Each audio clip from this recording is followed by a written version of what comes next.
F-35s, fighter jets. You can't see it. You can't see it. Even if it's right next to it, they can't see it. Dot.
So, if you left because you said, you know what?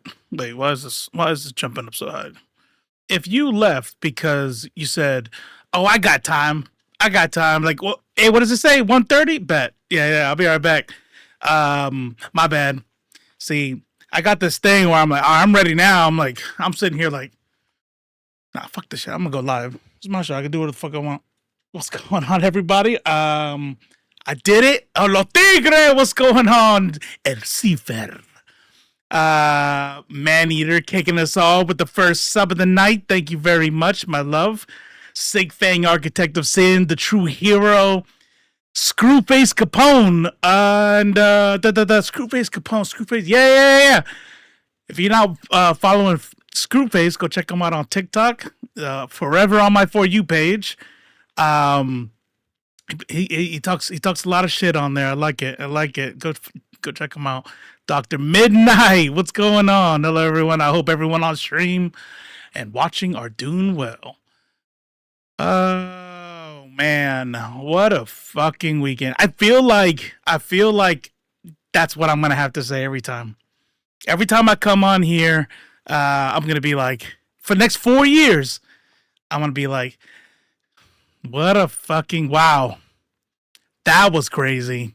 That's what I should do. I should just record a bunch of intros ahead of time with different shirts and be like, could you all believe that? I cannot believe he just said that. And I'll just be able to like press a button and be like, all right, this one applies and this one applies. Clearly all the cool kids are on Twitch now. True. It is the more populated of the two. But it does make me feel good to see both, talking. So whatever you want to do. No, but I will say that it's been crazy.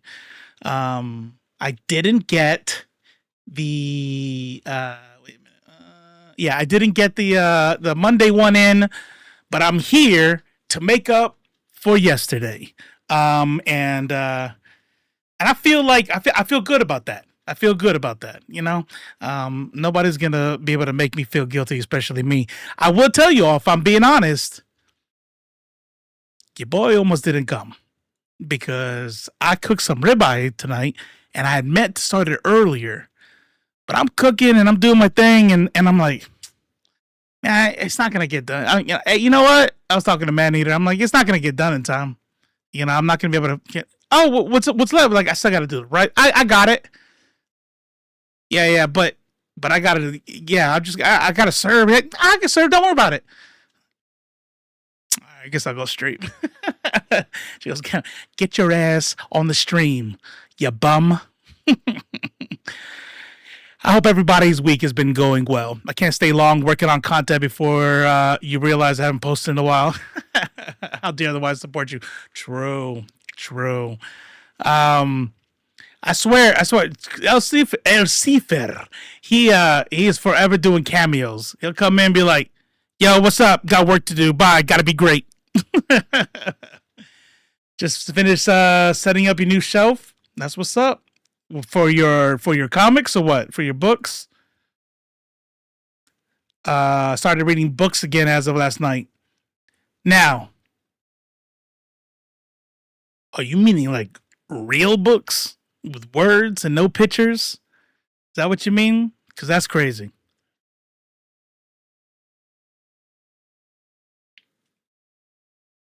I feel like I'm dehydrated. Probably should be drinking Monsters. Now, I do read books, but I read them with my ears. If I need to like digest a book, I'm gonna put that bitch on audio. Click. Then I go do the lawn or do something crazy, that I don't do audio. But audiobooks like that. Thank you. I thank you, Dr. Midnight. Thank you. I feel validated. How has everybody been? Let's do a quick check-in. Tell me if everybody is A-okay. I don't mind if people trauma dump. Just know this, even though I am inviting you to trauma dump, I might look at it and go, that's kind of deep. I'm not talking about that shit. I'm gonna be like, man, dude, I don't know. I think she's gonna leave you, dog. I don't know what else to tell you. Like,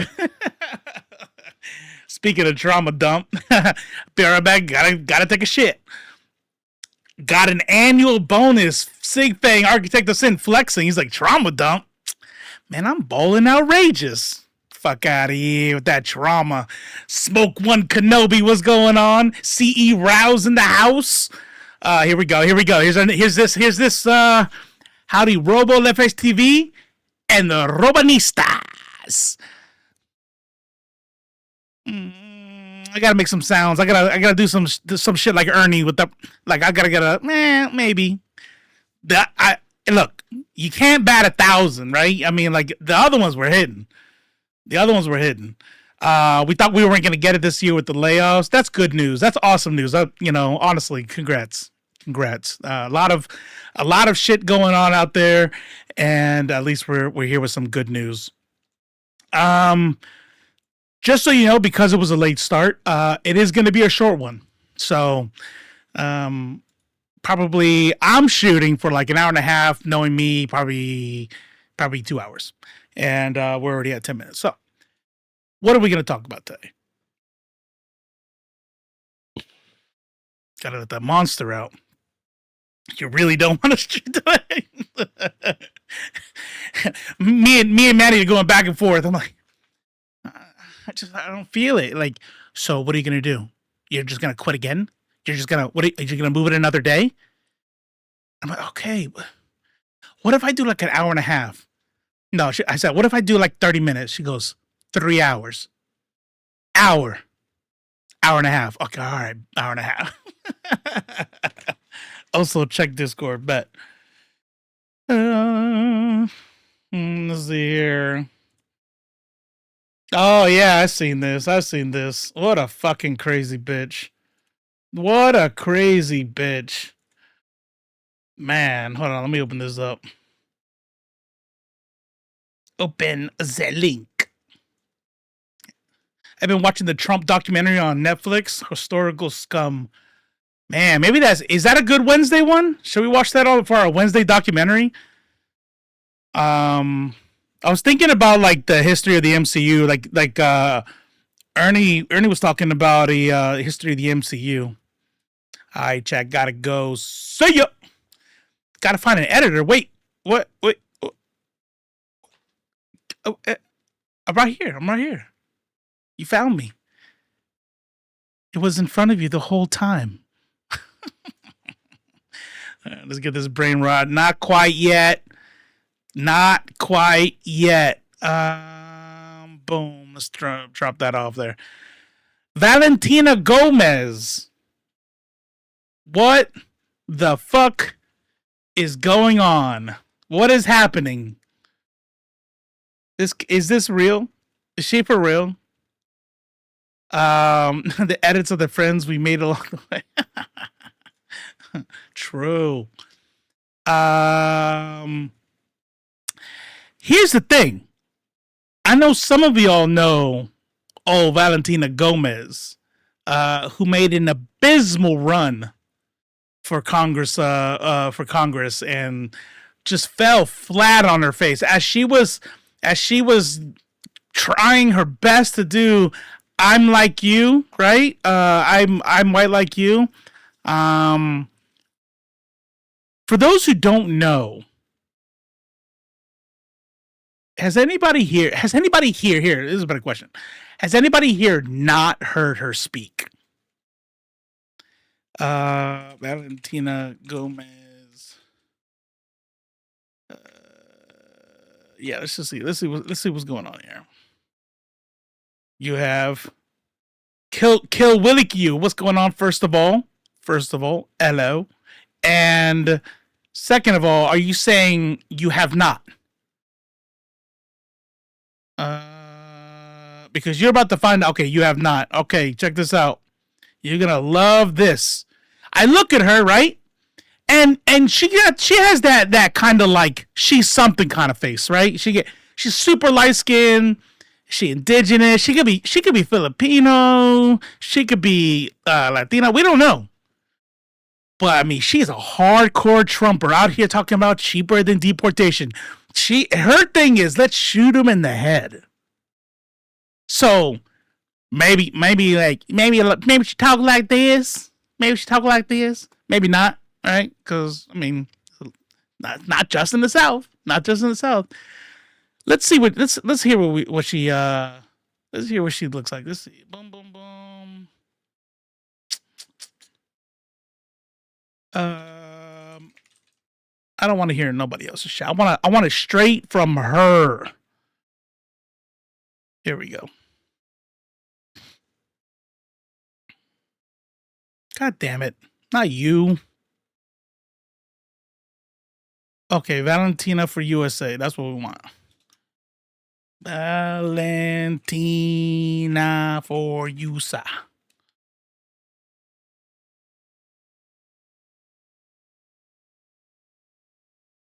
Oh, shit. I found the fucking video that this still is from. Oh, well then. That works out.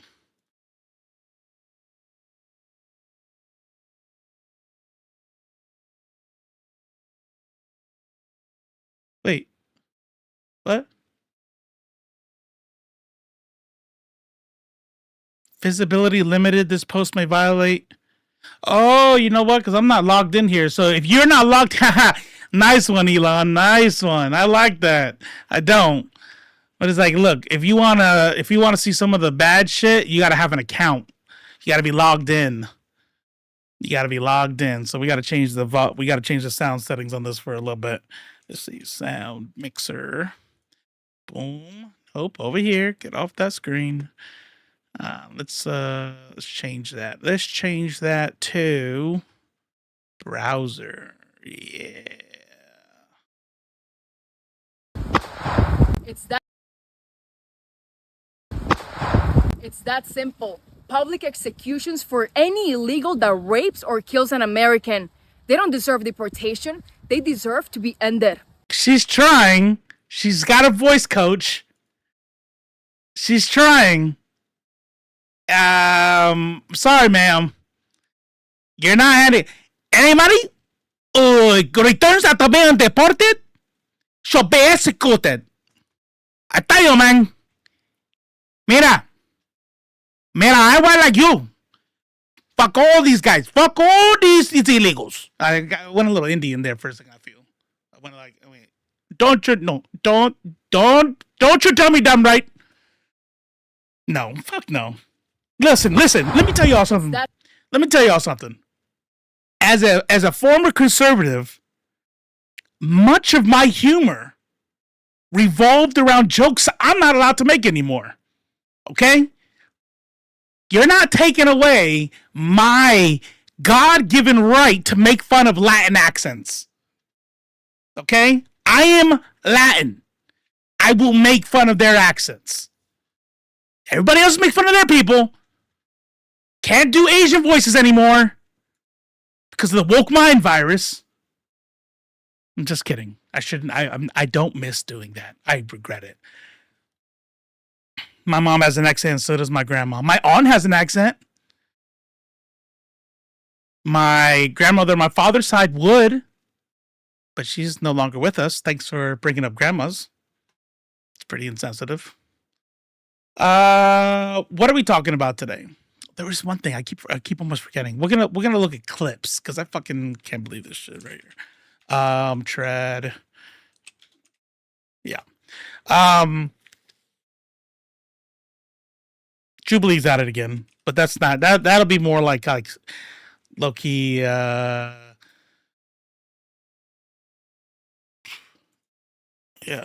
brain rot. That's what we're looking at. But Hegseth, what's going on, Rez? Everybody does, to be honest.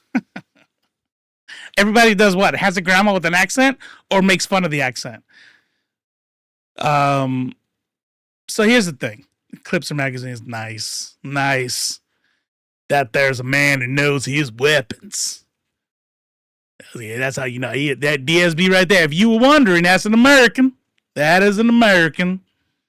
It takes an American to get what he's trying to, pick up what he's putting down. Yeah, but we're going to talk about Hegseth. That's what we're going to talk about. We're going to talk about Hegseth and how he's a fucking moron.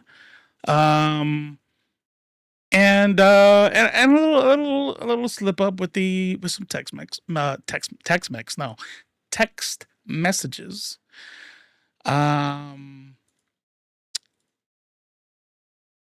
We're going to talk about some travel alerts that other countries, no, not that the U.S. has for going to other countries, right? Like, if we're traveling to like a war-torn area or a place with a lot of political, turmoil, there's, hey, be careful when you go here.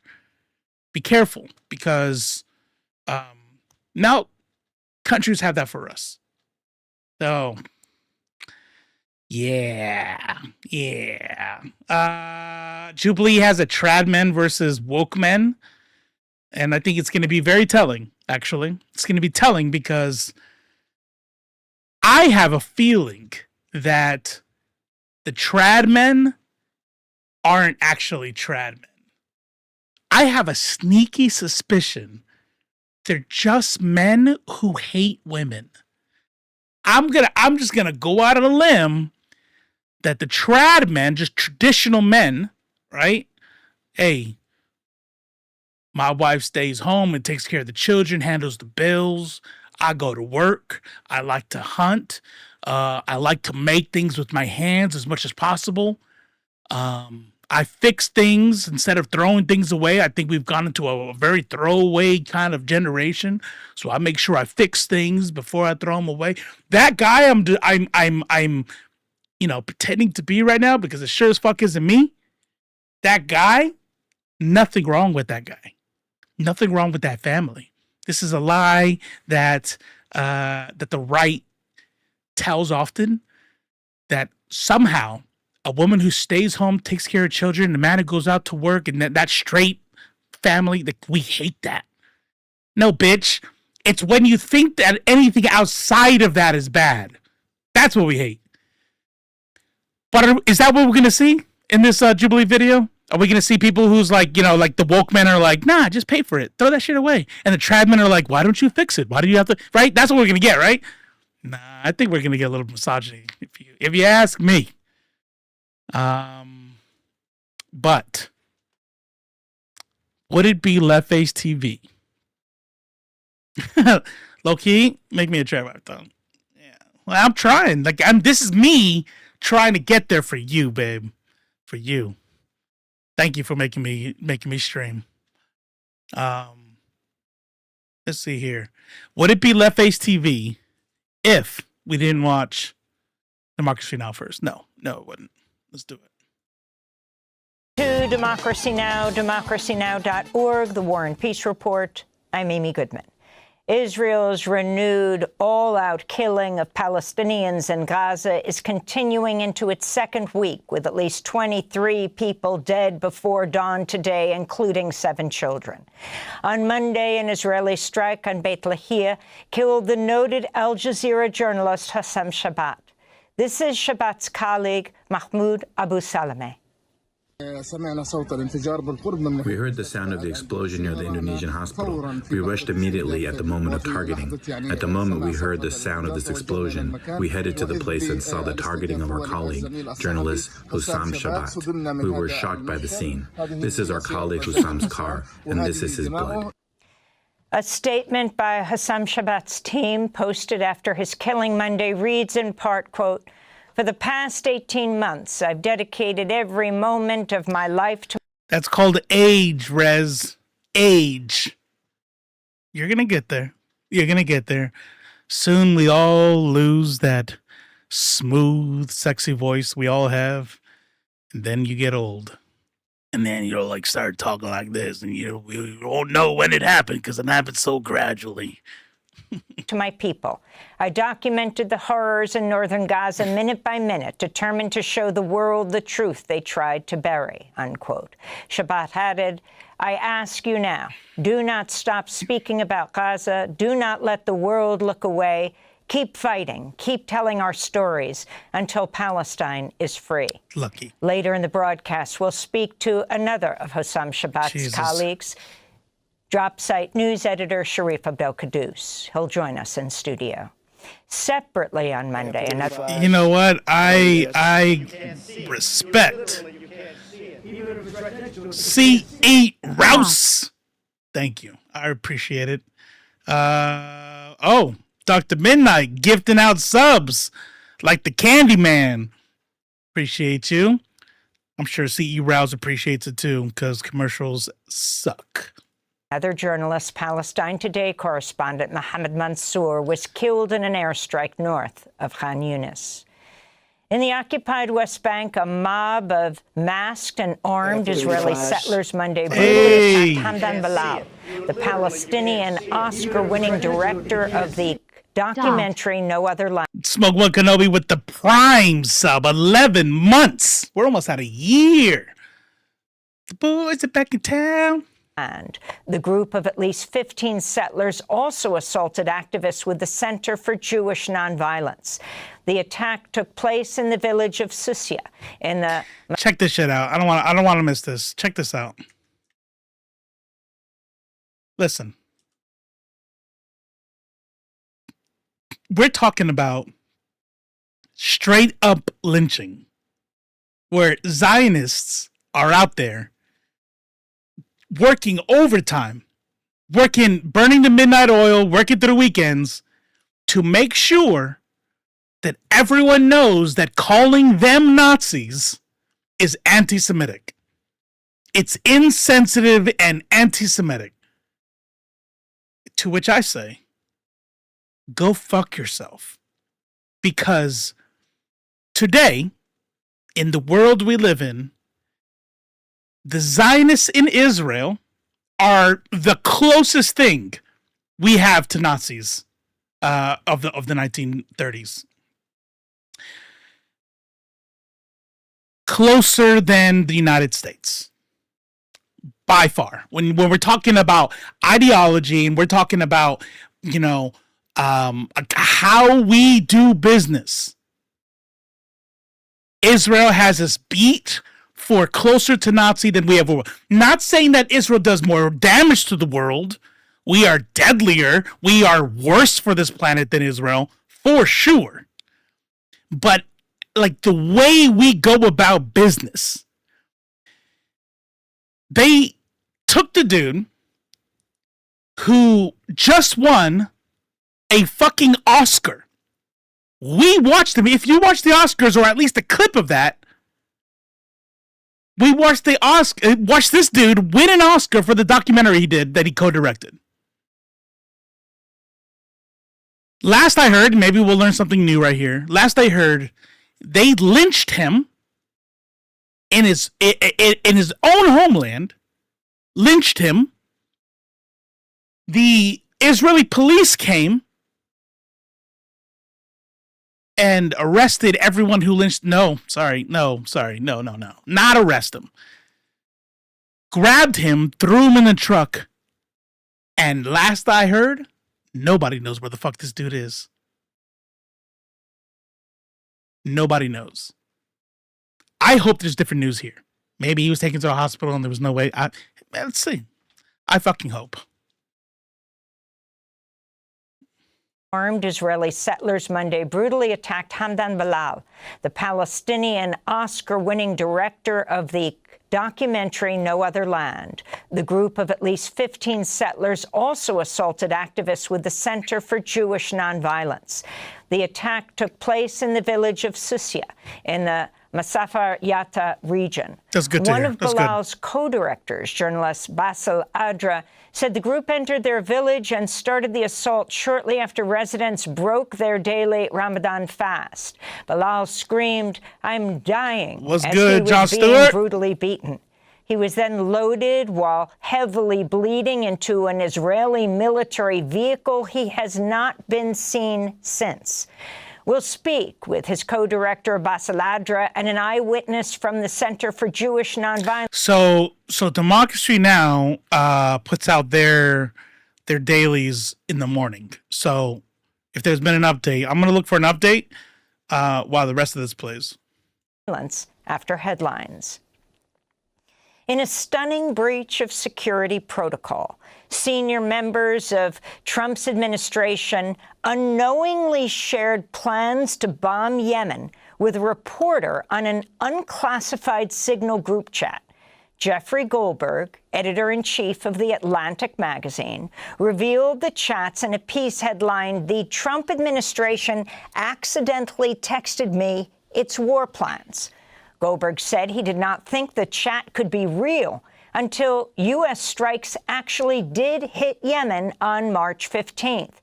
National Security Advisor Mike. Damn, they actually have. Hey, so by the way, the thread, the thumbnail that I have on, that wasn't it. Apparently, I just made that up. This is it. Houthi PC small group. Excellent. A good start. Good job beating your team.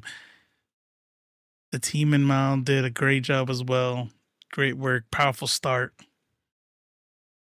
And his team of, is that what they call 3 million fucking military members? Fuck out of here. Waltz created the chat, which also included Defense Secretary Pete Hegseth and Vice President J.D. Vance.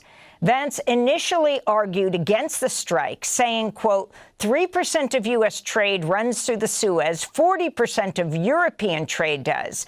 Vance also messaged, quote, I am not sure the president is aware how inconsistent this is with his message on Europe right now, before backing down. In response to the first wave of bombings, Waltz posted emojis of a fist, an American flag, and fire. Over 50 people were killed in bombings. Waltz. I fully share your loathing of European freeloading. It's pathetic.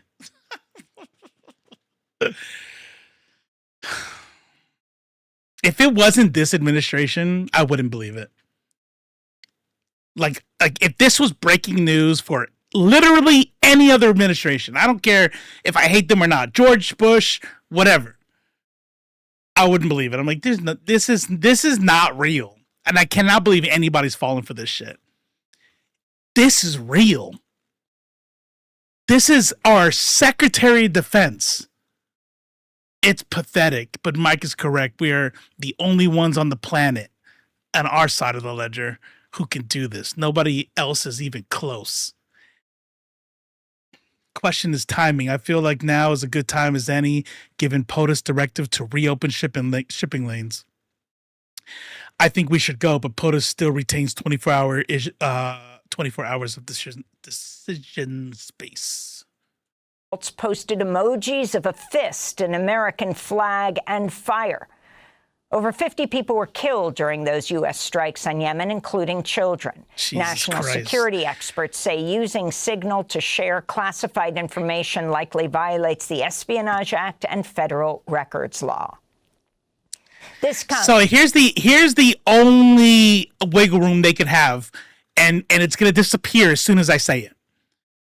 The only wiggle room they have is there are phones that are specifically set up for classified use only. right? There are phones that have like they're encrypted, and there's even third-party apps that have been cleared for installation, but those third-party apps couldn't connect to the actual internet. It'd be a classified connection. We know that it wasn't one of those phones because it was a group chat that included a journalist. So clearly, earlier, somebody had added that journalist to the group chat, either by accident or because there was a conversation going on, and forgot they were in that group chat. So this dude was on a regular, everyday Signal app on a regular ass phone with a journalist in the group chat. Since we're on the topic, and we'll start after this. Does anybody remember this guy? Does anybody remember this guy? Airman Jack Teixeira. I don't know how to say that name.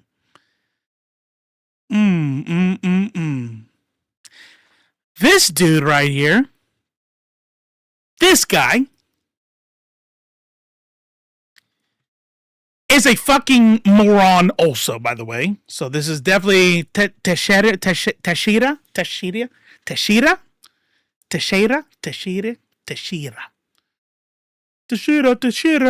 Oh, baby, when you talk like that. All right. What did he do?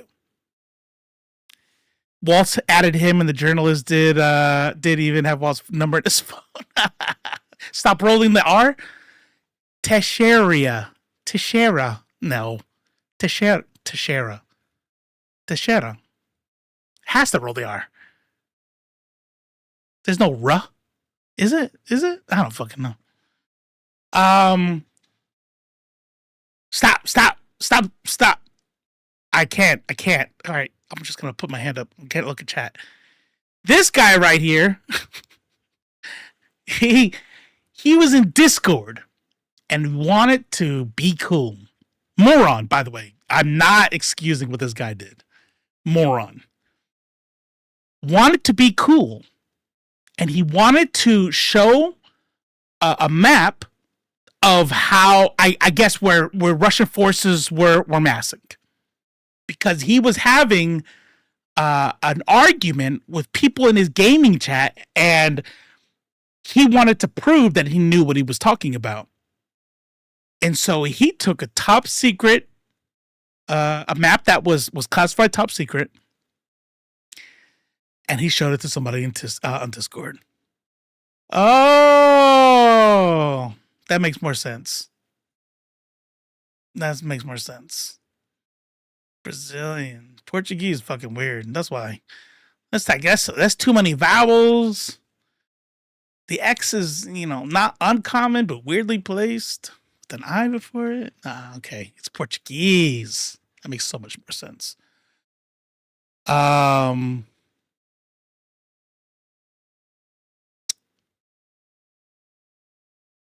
motherfucker got 15 years. A map, and by the way, just so you all know, static maps like that, especially, I guarantee you, I've thought about this. I guarantee you, I know, no kitty, no play. This was simply to flex on his gamer bros. Dumb. No play at all. 15 years. Now let me tell you all something about maps. As far as like classified planning and stuff like that goes. I have no idea. I didn't hear and I didn't go to the hearing. I don't know, but I would be willing to bet money. The reason he did that was because they were already past that phase. Right? You do these kind of maps and you update them. There's like, especially the kind he had came off a slide. So you would update them maybe once a day or twice a day, right? So that map is not real-time data. So him taking the map, printing it out, taking it home, showing his Discord buddies. Probably in his head, he's thinking, like, this is an old map. It's not even where the Russians are at right now, so I don't give a fuck. Still a dumbass because it's still classified top secret, and he's still doing 15 years right now. Oh, Petey boy. Oh, Petey. He straight up tells it before.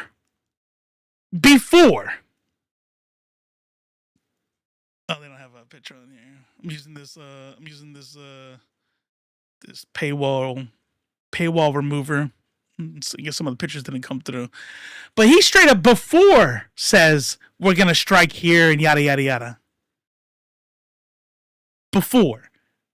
This is a much worse breach of security. And like normal, by the way, this is definitely par for course for the military. So I'm not even putting this on Trump because I promise you to everything. I don't give a fuck if it's Biden or Obama or Harris, Bernie Sanders, whoever. Karl Marx himself, Department of Defense, does this. He's not getting it. He's not getting shit. The airman will get 15 years in prison, but the secretary himself will be like, hey, idiot, why'd you do that, bro? Right? You fucking commanders and shit getting DUIs every day, fucking their airmen every day. Literally, I mean, like, I don't mean fucking them over. They do that too, but literally having sex with their airmen all the fucking time. And when their troops do that shit, fucking burned, losing rank, kicked out of the fucking military. I don't miss being in. Not a second. Not a fucking nanosecond. I was like, what's smaller than something smaller than a second goes by that I missed that fucking place. Sorry. It has like nothing to do with anything. My trauma's coming out. Back to Hegseth. Says the U.S. continues to attack Yemen after Houthi fighters threaten to renew strikes on Red Sea vessels over Israel's resumption of its all-out war on Gaza. On Monday, U.S. airstrikes in Sana'a killed at least 2 people and wounded over a dozen others, including children. This is a local resident who witnessed the attack. A brutal American-Israeli aggression targeted civilians in a residential area that had no weapons or warehouses, as the Americans claim, only innocent civilians. They bombed an empty basement with nothing in it. The residents of nearby buildings were harmed. Among them, people and even children were injured. In Ukraine, over 80 people were wounded, including children, in a Russian missile attack Monday in a densely populated area in the city of Sumy, which also severely damaged a school and hospital. Meanwhile, a Ukrainian rocket attack in eastern Ukraine. What did Matt Walsh say? Matt Walsh, man, he'd be so upset right now. Like, see, Putin's is that's a war criminal right there. But not Netanyahu. Not Israel. Hey. And we don't know. We don't get it. You don't know the whole story, okay? Russian-occupied Luhansk region killed at least 6 people, including 3 Russian every day, Riz. The latest every attacks day came as U.S. and Russian officials wrapped up talks in Saudi Arabia Monday over a proposed ceasefire deal between Kyiv and Moscow. Ukrainian and U.S. delegations also met separately in Riyadh. Details have not been made public, but a main issue on the agenda was reportedly the revival of a 2022 grain deal, allowing Kyiv to export across the Black Sea in exchange for an easing of Western sanctions on Moscow. The U.S. Supreme Court on Monday rejected an appeal. I don't know, actually. I need to get an update on that. We'll know by Friday. We'll know. We'll figure out what's going on by Friday. The landmark legal case, Juliana versus the United States. The lawsuit has inspired other successful cases by youth demanding the government take responsibility for the climate crisis. This is Mato Santos of the group Our Children's Trust, which brought the case. For nearly a decade, 21 young people fought to hold the U.S. government accountable for fueling the climate crisis in Juliana v. United States. Today, the Supreme Court refused to hear their case. And in a very rare move, the Department of Justice issued a statement calling the lawsuit a distraction. That's coming from the shock and awe administration, actively dismantling environmental laws, the agencies that enforce them, and our democracy. Juliana has spanned 4 presidents. This case isn't political. It's about fundamental rights, life, liberty, and a livable future. That's why young people are winning from Montana to Hawaii. We're not done. We'll see the federal government back in court. In more Supreme Court news, and a major win for press freedom, justices have declined to hear a case brought by Trump ally Steve Wynn challenging the landmark ruling New York Times versus Sullivan, which in 1964 established bedrock protections against spurious defamation and libel cases in the U.S. legal system. To learn more about NYT versus Sullivan, go to democracynow.org to watch our interview last week with the Pulitzer Prize-winning New York Times reporter David Enrich.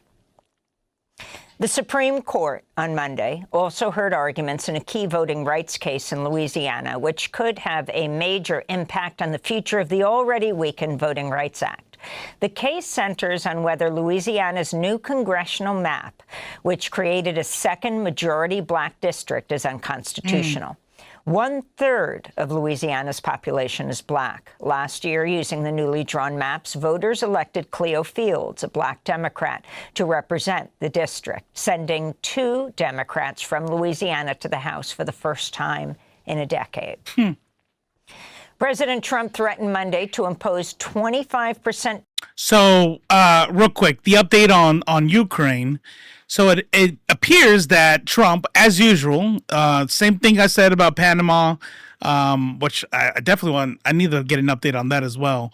But the same thing with, he talks shit about Panama, he talks shit about Canada, he talks about the 51st states, he talks about taking Greenland, and he should, blah, blah, blah, blah, blah. This is, like, supposedly some fucking art of the deal bullshit is what he's doing, right? You know how when they tell you, like, when you go buy a car, everybody, when you watch any like sitcom or anything, you always do the whole like, nah, get me in at this price or I don't want it. And then you're gonna walk out and they're supposed to call you back or stop. Okay, right? And every single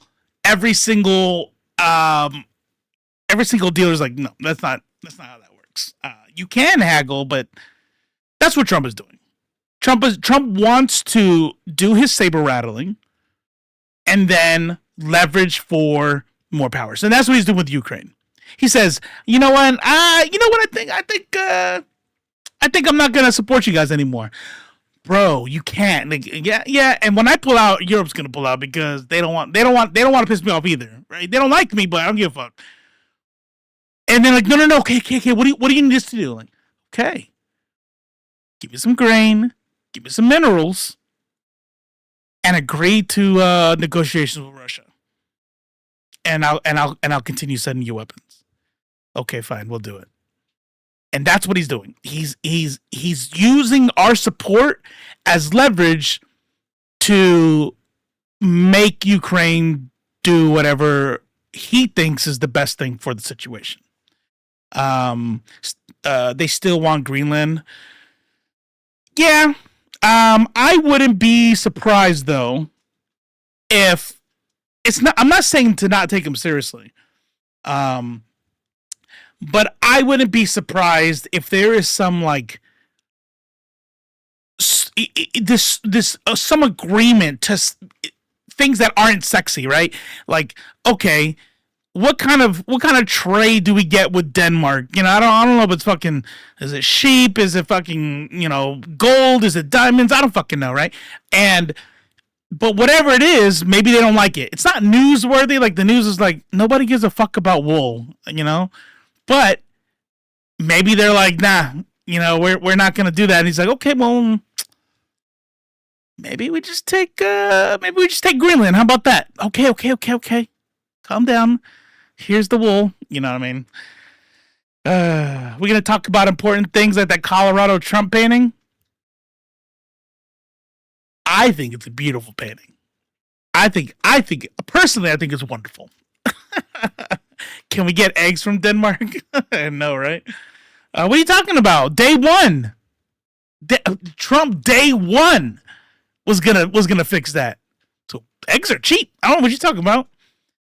Groceries are cheap. Life is good. Tariffs on any country that imports oil or gas from Venezuela.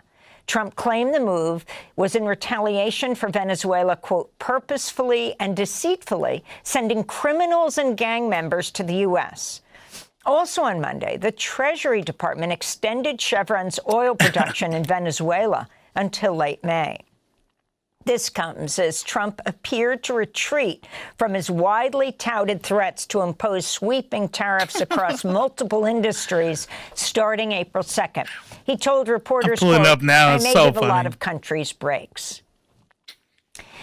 U.S. Postmaster General Louis DeJoy resigned from his post on Monday. DeJoy, who has been head of USPS since 2020 in Trump's first term, had recently signed a deal with DOJ to help gut the Postal Service, with plans to cut 10,000 workers and billions of dollars from its budget.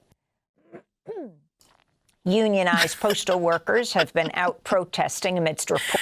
Ma'am, you need a lozenge. That's what you need. You need to just, you know what you need, Amy? Miss Amy? You just hang it up. Enjoy your life. Enjoy your life. She is constantly making like those gulps and shit. What's going on, Blaze Faust? Faust? Reports Trump is attempting to privatize the U.S. Postal Service. A federal judge has kept in place a ruling that bars the Trump administration from using the Alien Enemies Act to summarily expel Venezuelan immigrants accused without evidence of... But are they back? Are the people that he used that act on back? Yeah. Listen. I love Amy. Like, I would vote for Amy for president.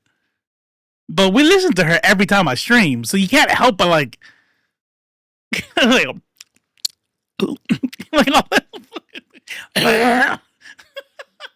listen, if I wasn't a microscopic streamer, I would not be saying this shit. being members of the trend. That should, imagine if she heard that. That would be fucked up. How much of her blood, sweat, and tears that she's given to the cause, and people out here making fun of her clearing her throat. Yeah, exactly. There you go. Amy, I know you're not going to see this, but just in case you do, we love you. We love you. You keep clearing your throat. I don't care who hears it. The Aragua gang. Judge James Boasberg said the order should allow the immigrants to fight the accusations in court. In related news, Venezuela's announced it will resume accepting U.S. deportation I probably hear flights it the most because amidst of headphones mounting too. concerns of human rights violations after Trump officials expelled hundreds of Venezuelans to El Salvador's maximum security mega prison without due process. Venezuela's National Assembly President, Jorge Rodriguez Gomez, said, quote, migrating is not a crime, and we will not rest until we accomplish the return of all who need it, until we rescue our brothers who are kidnapped in El Salvador, unquote. Venezuelan immigrants have described harrowing conditions while... I was thinking to myself, it was actually about kids when I was looking at videos of Gaza and how, like, I saw people laughing and kids dancing and stuff. And I thought about the human condition for a little bit. And I find it amazing. I find it interesting. Everybody on this everybody on this plane got more or less kidnapped by the U.S. government with no due process. I wouldn't be surprised. there hasn't been any reporting of it, but I wouldn't be surprised if there's a U.S. citizen on that plane. Who fucking knows? And yet you can see in this video people laughing and stuff because it's like no matter what we're going through, I mean, humans are still gonna be human, and we're just gonna be like, hey, what are you gonna do? Some fucked up shit, and you're still gonna joke around. I saw a little documentary, like a Vice thing, where they went to this prison, and you still got people inside. No, I saw on one of the detention centers cameras in one of the immigration. Oh shit! I'm Amy Goodman. The in the detention centers, and I saw people laughing and waving at the camera and stuff. I don't know why. I don't have a point. It just it's just interesting to me when I see stuff like that. In U.S. custody. We've experienced many psychological, emotional, and physical traumas. No, I mean, I'm talking about like the people it's happening to. I'm watching still laugh and smile and stuff like that. Mistreatment and the conditions in which we were held in the facilities, how we were transferred, and how we were treated in terms of health. They violated our rights. Many of those here were physically assaulted. And a 21-year-old Columbia University student Monday filed a lawsuit against the Trump administration, which is seeking to deport her for participating in Palestinian rights protests on campus. Yunzio Chung is a legal permanent resident from South Korea who has lived in the United States since she was 7 years old. Federal immigration agents searched Chung's university housing earlier this month as they attempted to arrest her. The Trump administration is targeting Chung under a rarely used provision of the Immigration and Nationality Act of 1952, which gives the Secretary of State authority to begin deportation proceedings against any non-citizen deemed a threat to U.S. foreign policy interests, even permanent legal residents like Chung and Mahmoud Khalil, who was detained by federal agents from his Columbia housing earlier this month. Yesterday, dozens of faculty members gathered to condemn Trump's and Columbia's attacks on free speech. This is political science professor Timothy Fry. Why do autocrats fear higher education? Why are they so hostile to the free expression of ideas? Well, universities are threatening to autocrats because we teach independent and critical thinking, because we train our students to scrutinize evidence and demand rigor, and because we teach students to be skeptical of authority, especially our own authority. If anyone thinks that we can brainwash Columbia students, they've never met a Columbia student. To see our interview with former Columbia law professor Catherine Franke, you can go to democracynow.org. And those are some of the headlines. This is Democracy Now!, democracynow.org, The War and Peace Report. I'm Amy Goodman. And I'm Amy Goodman. Sorry. All right, that's the last one. We do love Amy. I just had to get that last one out. Last one. I'm gonna put another picture on the other side. On the thing. You guys are gonna have to see Trump's face every day, but it's not gonna be. It's gonna be a more beautiful version. Okay, a more beautiful version. Let's see here. Selected mask layer. New mask layer. Export as PNG. Boom. Okay, now we come over here. Let's put an image here. Actually, I don't want it on this scene though, because there's no picture on the scene. Let's go to this one right here, and we're gonna put an image. And it's gonna be this. Boom. Boom. Boom. That right. Oh, I cut out his tie by accident. That's fine. I don't care. Has everybody seen this picture? This right here is might be the most beautiful, gorgeous picture of Donald Trump I have ever seen. Like, when I saw this picture, I almost became MAGA. I said, you know what? Maybe Trump's not so bad. Maybe Trump's not so bad, because this right here, this is magical. This is magical. Oh, Lord. Trump fucking hates this picture. Like, put out official statements. The president of the United States of America, like, had to make an official statement about how disrespected he was because of this picture. And because of it, we're gonna make sure it lives forever. But we don't want to see it like that all the time. So let me let's go. No, not color key. Let's go color correction. Yeah, opacity. Let's see here. That's good. That was good. That was good right there. I mean, he can't be brighter than our boy Saint Luigi. You know what I mean? That would just be disrespectful. There you go. Good night, Maneater. Thank you for the undying support as usual.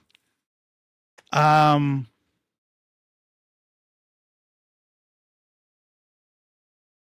yeah, real quick.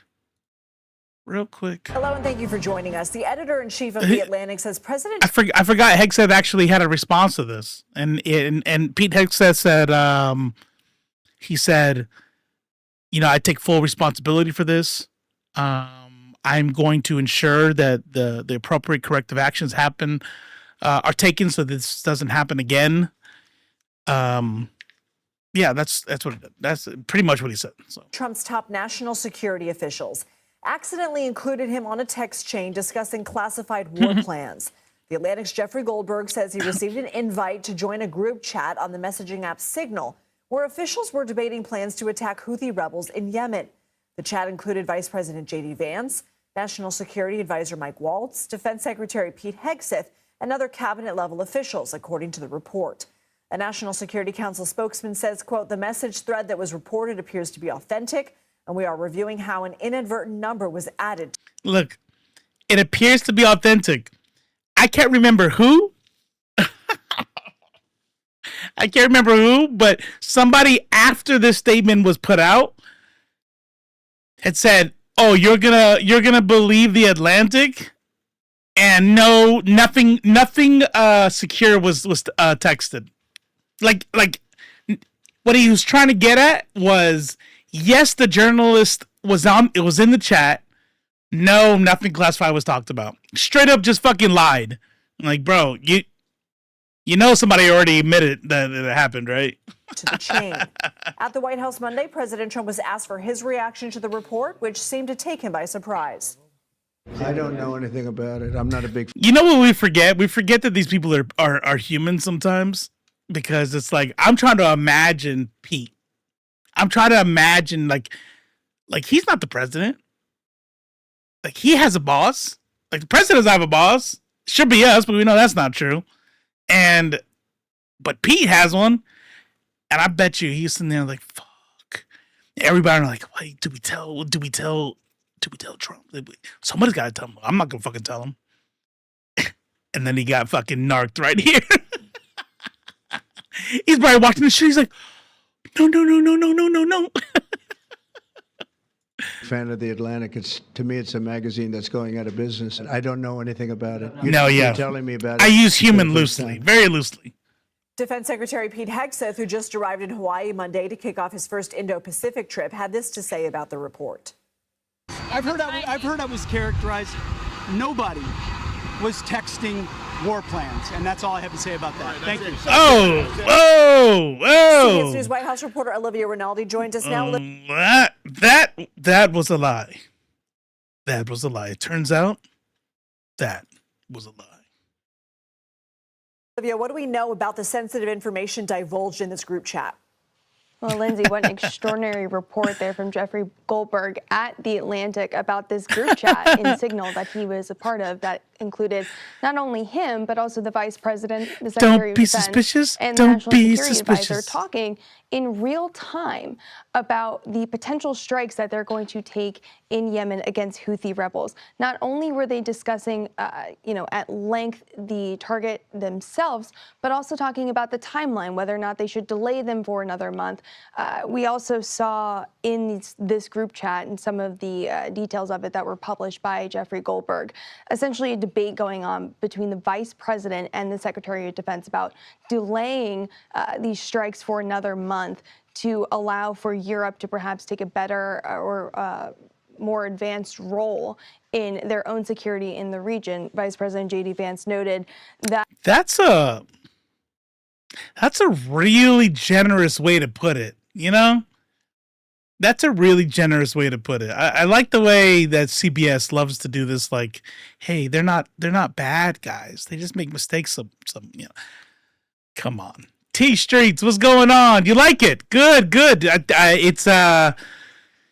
It's a new format I'm going to do. I hesitate to say video essay because I don't plan on talking for more than, 12 or, 12, maybe 15 minutes.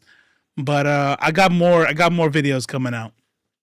Like that. I appreciate it. I think it's my most successful video so far. So I figure you know what? I gotta listen to the algorithm and make more videos like that. Glad you liked it. That Europe has about 40%. So I was saying, so the way she's putting it, it wasn't maybe delaying it so that to give Europe a chance to take a lead in the. He fucking said, "No, I'm tired of bailing Europe out. That's pathetic," and all this other shit. Like, no, it wasn't fucking to give them time for shit. It was, no, do not open. I don't give a fuck. We're not going to go there because Europe needs to take care of their own shit. Just say it how it is. Of their trade go through the Suez Canal, whereas the U.S. only has 3%. The Puerto Rico video? It would be incumbent upon them to take more of a step in negotiations and in these national security strikes against the Houthi rebels. Some of these texts were even published as a part of this article. Yeah, no shit, right? We also know that as a part of these discussions that Jeffrey Goldberg had witnessed in this article, they also talked about targets, the weapons they were using, and the attack sequencing. Now, where's over here? Where are you from? You conduct any airstrikes against any. You've told me before, but I forget. People who are not allies of the United States, but it's quite notable that he was in this group chat commercial application Signal where they were having these sorts of discussions. I want to ask you about that in a second, but what's the latest we're hearing from the White House about this? Well, we are just hearing from the White House now from Caroline Leavitt, the press secretary of the White House, where she said that they still have full confidence in Trump's national security team. And that also includes National Security Advisor Mike Waltz, who was the individual who actually asked Goldberg to join the chat, perhaps unbeknownst to them that this was a journalist and not someone within the national security apparatus that they wanted. Let me tell you something. Listen, they say don't judge a book by its cover. But I can look dead at Hegseth's face. I could see like his face, and I know damn well that that shit rolls downhill. That's gonna be true as fuck for old Waltz. Who the fuck added a journalist to our group chat? UK, all right, mate, all right. Wait, is that all right? Is that Australian? Might have been Australian. I'm gonna spend a weekend working on accents. That's what I'm gonna do this weekend. In this group chat, Trump there, you heard a little bit earlier saying he was not aware of the Atlantic article. And he went on to say after that that the leak couldn't have been very effective because the attack was effective. Then he also admonished the Atlantic by saying they're going out of business and they're not much of a magazine. All of this to say, though, that this is still, if unintentional, a very, very big breach of security. What are the bigger implications of this, especially conversations taking place outside of normal channels, right, Olivia? Who does she look like? She looks like somebody. Who am I thinking of? All of this to say, though, that this is still. What are the bigger implications of this, especially with sensitive conversations taking place? Who does she look like? Outside.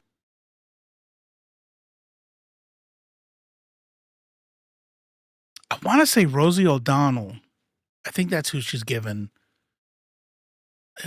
She's a mix between Rosie O'Donnell and somebody else. It's gonna bug me now. She looks like somebody. Normal channels, right, Olivia? Well, there's certainly conversations to be had about the discussion of how classified information That's a good is one. handled Not in what the I was government. thinking, but That's that a is, conversation yeah. That's been ongoing, Yeah. not only under a good one. this administration, but the previous administration and during Trump's own administration, his first administration. So there's certainly a conversation about that and the handling of classified materials that has been ongoing. I suspect that more conversations will be raised specifically Lady as a from result Yellow of Jackets. this Let me see. Maybe it was particular leak. Because I am trying to. But It is really a next steps as far as what could be done specifically about this. actor. Look, Trump has said he still has full confidence in his national security team, including Waltz. Is Yellow Jackets but there's good? Also, Congress, congressional Republicans could launch any sort of investigation into how this happened and how much information beyond just war plans are being shared on a commercial messaging app like Signal. By all means, it doesn't seem. Yeah. I maybe this is what I was thinking of, but yes. Even if it's not, I think it, yeah. This is what we do. This is what we do on LeftFace TV. If you're like lurking and you're wondering like, what is this channel about? We get stun locked and distracted by the dumbest shit. I stream at night. I take my ADHD meds in the morning, and it's just by the time we get here, you never know what kind of show you're gonna get. But yeah, it's a good one. What is it about? What's the premise of Yellow Jackets? I'm done. I'm done. I don't want to hear about this anymore. Do you remember when like the United States used to be a place that like the whole world wanted to like go to, wanted to move to, wanted to visit? New York, Las Vegas, Hawaii. And you got like travel advisories for places that had, unstable governments and, dealing with political uprisings and shit, like you're Egypt or some shit. Countries update U.S. travel advisories in response to Trump policies. Several countries have updated their travel advisories for the United States under the Trump administration, warning of strictly enforced entry policies at the U.S. border and the risk of detention, and advising transgender and non-binary travelers about the categorizations of sex outlined by an executive order. Canada is reminding citizens to register visits of longer than 30 days, while the United Kingdom has cautioned that U.S. authorities set and enforce entry rules strictly and that you may be liable to arrest or detention if you break the rules. It's funny. Every time I think about something that we have been taught is bad. It's like that's what other people do. And like, let's take the Taliban, for example. Now, I have not made it, it is no secret that I think the Taliban are fucking giant pieces of shit, garbage people. All right. But I do believe they were absolutely right to fight everyone they fought who's ever come into their country, just like we would. But we talk about the Taliban and they're like, Taliban this, Taliban that. And I'm like, the Christian fundamentalists, the right wing Christo fascists would absolutely operate exactly like the Taliban if they could. Exactly like the Taliban. The only thing different about them from the Taliban that Christo fascists would be if they had the same power as them would be the rules that they're enforcing. Like, they wouldn't be killing people or beheading people for lack of beers. It'd be like, I don't know, like stoning you for cheating on your husband or some shit. 100% that would happen, right? As depicted in The Handmaid's Tale or real life up until like 1950 or something. And then we come here and we look at shit like this, and we think, hey, be careful when you go there. Might be liable for arrest. Where's the place that you can't go? Does anybody? I know everybody. Look, we're old. I know I got old people in here like me. What was the country that the dude got caned for spitting on the sidewalk or some shit? Spitting gum on the sidewalk, maybe, and he got caned. Isn't that like Taiwan or some shit, or Taliban? No, Taliban. Taliban is not a country, Robo. Singapore. And everybody here is like, what? Like, that's crazy. Go to China and break a law. Hey, I wouldn't break any laws in China. They'll lock you up. Like, we always talk about these other countries that are like, ooh, hey, when you go there, be careful because, man, they're kind of crazy with this and that and that. And now we're the country that, hey, if you're there for 31 days and you were only supposed to be there 30 days and you're from Canada, you might get arrested and you might get tried. If you are a trans or non-binary person and your gender doesn't match what their eyeballs are telling them, then you might be confiscated. You might have your shit confiscated and deported. You might get arrested. Like, how many passing trans people do you think are going to make it through the border, and then when they find out they're trans later, that they're going to arrest them? We are quickly becoming listen, let me make something very clear. We have never been the good guys. Shit has always been bad. We have always sucked. Okay? Women, black women, just recently got the right to vote. You know, in our grandparents' lifetime, some of our parents' lifetime. Okay? Listen. But I'm talking about even within the context of white supremacy and an imperialist West, even in that context, we're the crazy ones. You know what I mean? Where you have the UK, which is like the granddaddy imperialist, let's fuck up the whole world, right? Like the Brits, Spain. Brits and Spain. I mean, I know Denmark has the Congo and shit, but man, between the Brits and Spain, man, fucking slaughtered. Like, Hitler doesn't have shit on the Brits. And the UK's over there like, hey, you guys, there's something wrong with y'all over there. Like, you guys aren't right. The grandfather of an imperial expansionism over there. Nah, hey, be careful, guys. Be careful when you go to the U.S.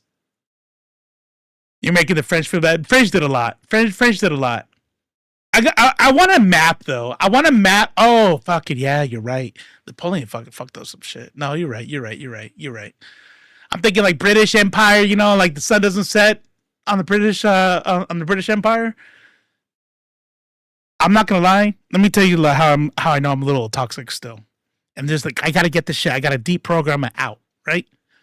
Like when as a leftist, if you hear the sun never sets on the British Empire,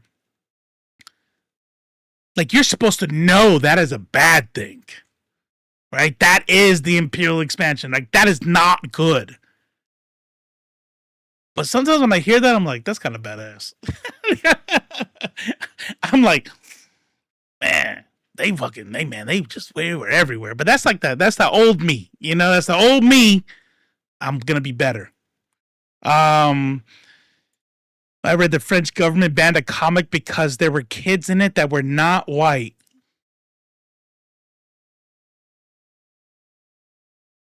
To the internet. French bans comic. Let's just put not white. Let's see what happens. Beauty and the Beast. GB News. Is that GB for Great Britain? All right. I like to poison the well before I read anything. GB News bias. Leans right, but what about factuality? Oh, questionable based on lack of transparency. Low confidence. Oh, wait. It doesn't give a accuracy, though. Is this one? Mixed reporting. Okay, we'll see. We'll see if we get any credible shit. Let's see if we get some credible shit. But what did they have to say about it? Beauty and the Beast comic book canceled in France's worst ever censorship case as inappropriate. Belle depicted as dark-skinned Mediterranean with curly hair.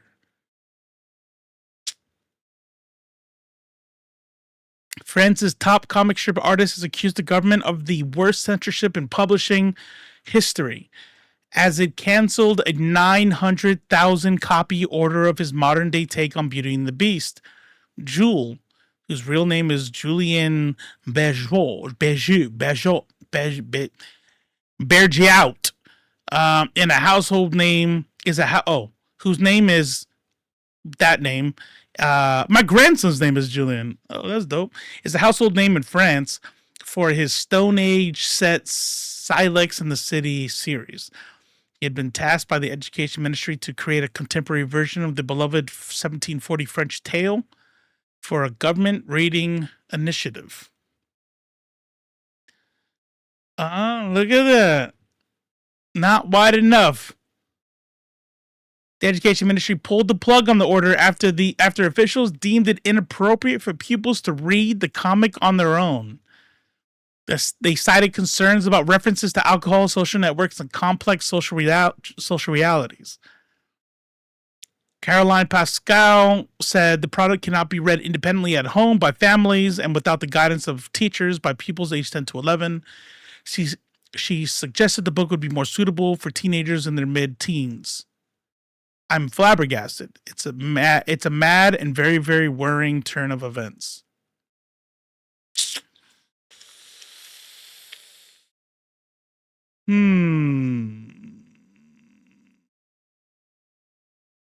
Why? Like, where does this part come in? Oh, you know what this is? You know what this is? This is clickbait. This is Beauty and the Beast comic book canceled. It happens to have Belle depicted as a dark-skinned Mediterranean.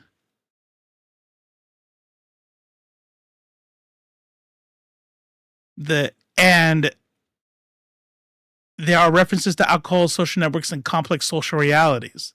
Now, that doesn't tell me that they canceled because it's black, even though the headlines suggested that.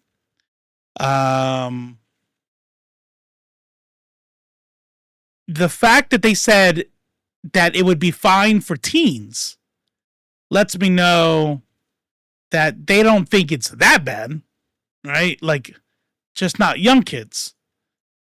If the social realities was something like trans people or something, then that would be bad. That would be bad. If the social realities are, death or something that parents, want to be the ones to talk to their kids about, then whether I agree or not is irrelevant. It's still a decision that wasn't based on Belle being brown. I hate headlines like that. Like, I will forever know that the GB Is this stand for Glasgow? Yeah. So this probably stands for, excuse me, Great Britain Network. This will forever be garbage. You know, they were already garbage with the lean right thing, but you're gonna put this headline to get everybody all worked up, and that's not why the book was pulled. Interesting. GB News is some splash grift online BS. Nobody takes it seriously. Okay. All right.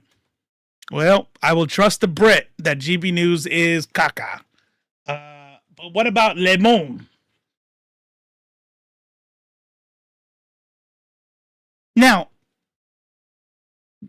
here's another. Okay, so this is a much better headline. We're already off to a much better start. Cartoonist accuses French Education Ministry of censorship for canceling his Beauty and the Beast. That is a fact. Compared to move to Trump and his administration. Maybe we'll get some more. Well, I think we're going to get better information out of this. 900,000, yada, yada, yada, blah, blah, blah, unprecedented censorship, blah, blah, blah. Past books include, this year it was subscribe to continue reading. Eat my ass. That's why the right dominates the news. The right dominates the news. Because they give their shit for free. Paywall remover. Yep. Thank you very much. Watch that get me like shut down or something. My Twitch banned or something. Let's get back. Oh. Look at you, sneaky. Let's try a different one then. Oh no, that's right. They don't use it anymore.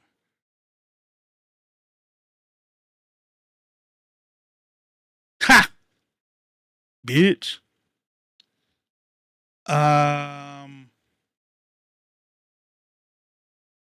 Let's see here. Is more traditional center right? Okay.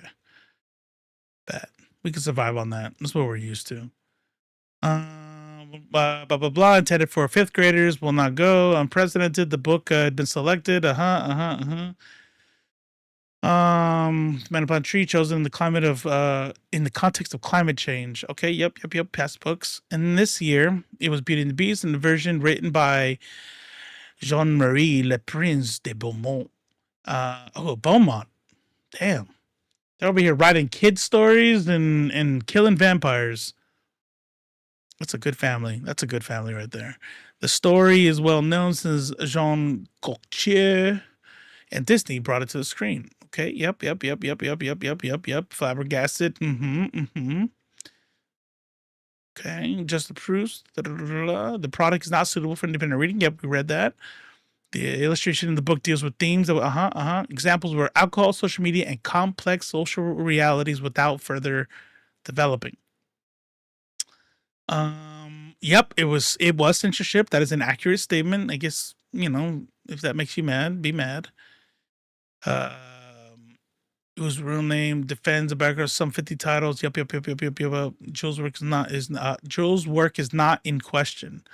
Alcohol? I'm simply illustrating the 18th century text. All right, now here maybe what is the writer's guess on the social for me, the only explanation lies in a disgust at seeing princes and princesses portrayed who look a little more like modern day school children and can dress up in tracksuits.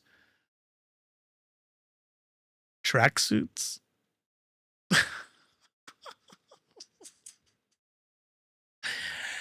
I love it when people are mad. Like, I can't believe you're so racist.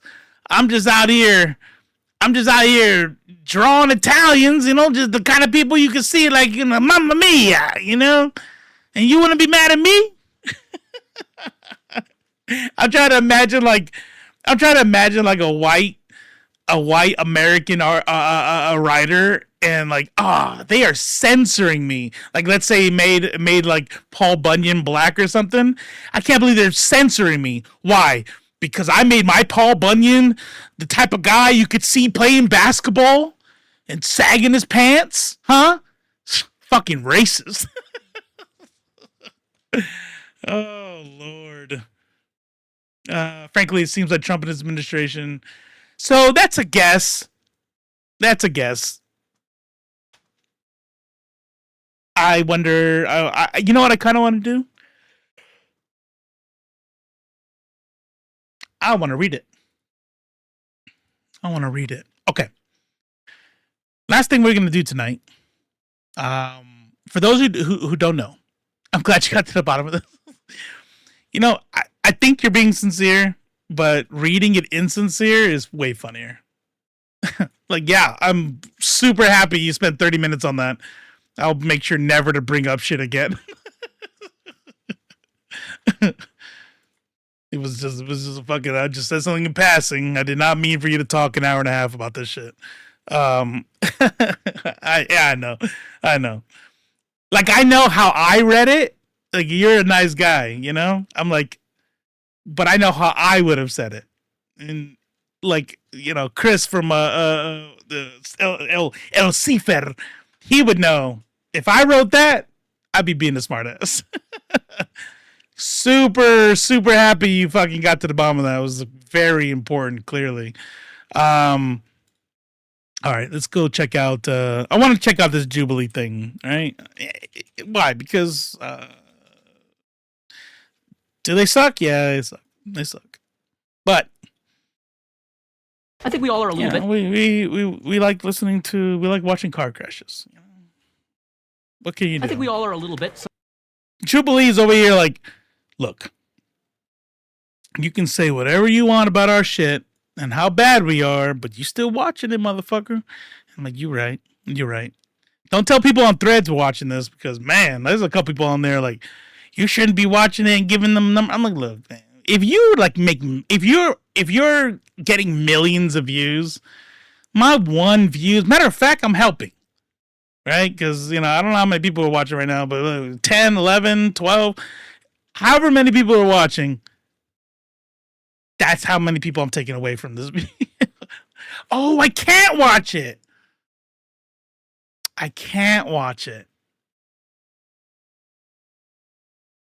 All right, wait. This is the one that, hold on. Yeah, I'm not going to put the name on the screen. It's just, let's do this. Yeah, exactly. There you go. Read my mind. We were mind melded there. I forgot they shut my fucking shit down last time. All right. How about this? We're gonna like listen in like 5-second. Oh, you know what we could do? Oh, I know what we could do. Hold on. Is there a way? Is there like something like on TikTok that you can like see the shorts that were made from this? I wish there was. I wish YouTube would do something like that. That would be dope. Like, you know, a subscribe button. All right, let's do 50 men debate Jubilee. Then we don't have to poke around. Shorts. Byron schooled him on why it's unacceptable to be fat. Shut the fuck up. Matt Walsh stumps. Nope. Why men don't get 50%. 50-50 men. You're not giving me anything. I know there's shorts out there. Let's go woke men versus trad men Jubilee. Yep, there's one. Comes up straight away. Go to shorts. And 1 year ago, 1 year ago, 1 year ago, 10 months ago, 2 years ago. I know there's some shit. We're not giving up. Oh, here we go. Should it be? How long is this? All right, somebody count to 20. Let's see if we can get. Actually, you know what? Let me put this thing over here. Let me put on the little YouTube streaming health thing. Yep. Okay. All right. We're on that page.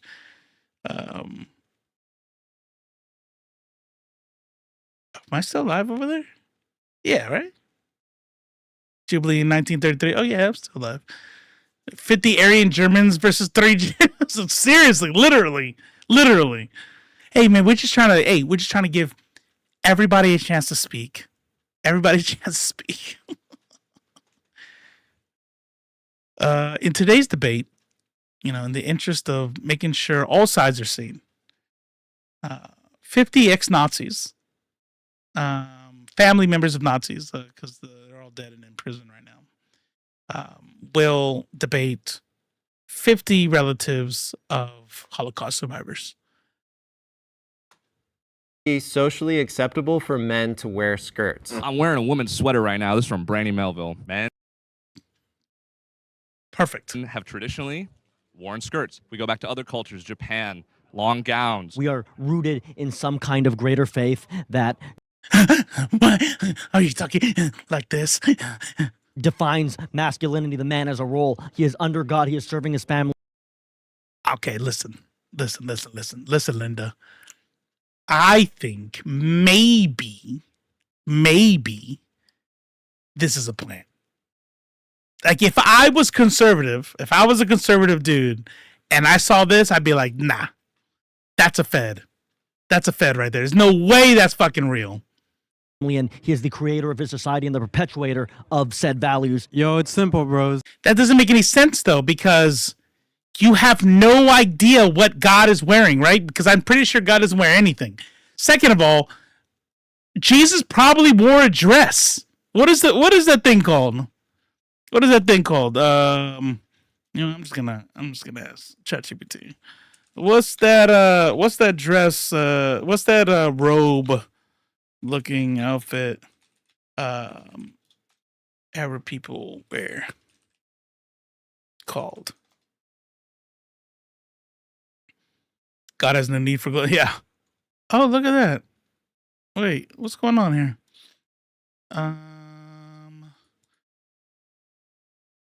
It is not updating. Ooh, mention if it's cut off already. Nah, it didn't. It didn't. Let's go. I'm just trying to reset you, homie. Just try to reset you. Let's get a reload. Oh, there it is. Refresh. Boom. Refresh. Boom. Refresh. Let's refresh everything. Okay. We should be good now. All right. What was I doing? Oh yeah. What is it called?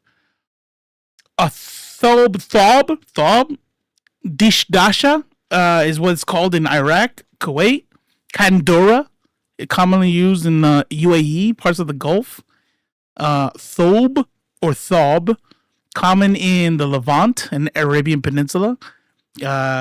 Yeah, I'm pretty sure Jesus wore a dress. Skirts are for women. Traditionally, men have been seen in history to be wearing the same clothes that women do now, and America is a much younger society than any of these cultures that have dated back thousands and thousands of years. Okay, so first I'd like everyone to take a second and take a look at the fellas and what they're wearing over there. Let's be so real right now. How are they going to argue? Let's be so real right now. Because pants are a cultural norm for men, that settled the debate on if men should be able to wear skirts. This is why I couldn't handle like this show. I'd be like, what the fuck are you talking about? What are you talking about? I don't understand. Like, where's the logic? The question is, should men wear skirts? Not, do most men wear skirts? If the question was, do most men wear skirts? The answer would be no, not in the United States, because it's not a social norm here.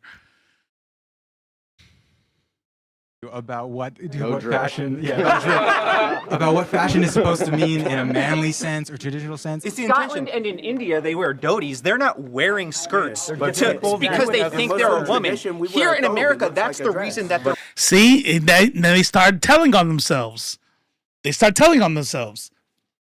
I don't care if you wear a skirt as long as it's not to be feminine.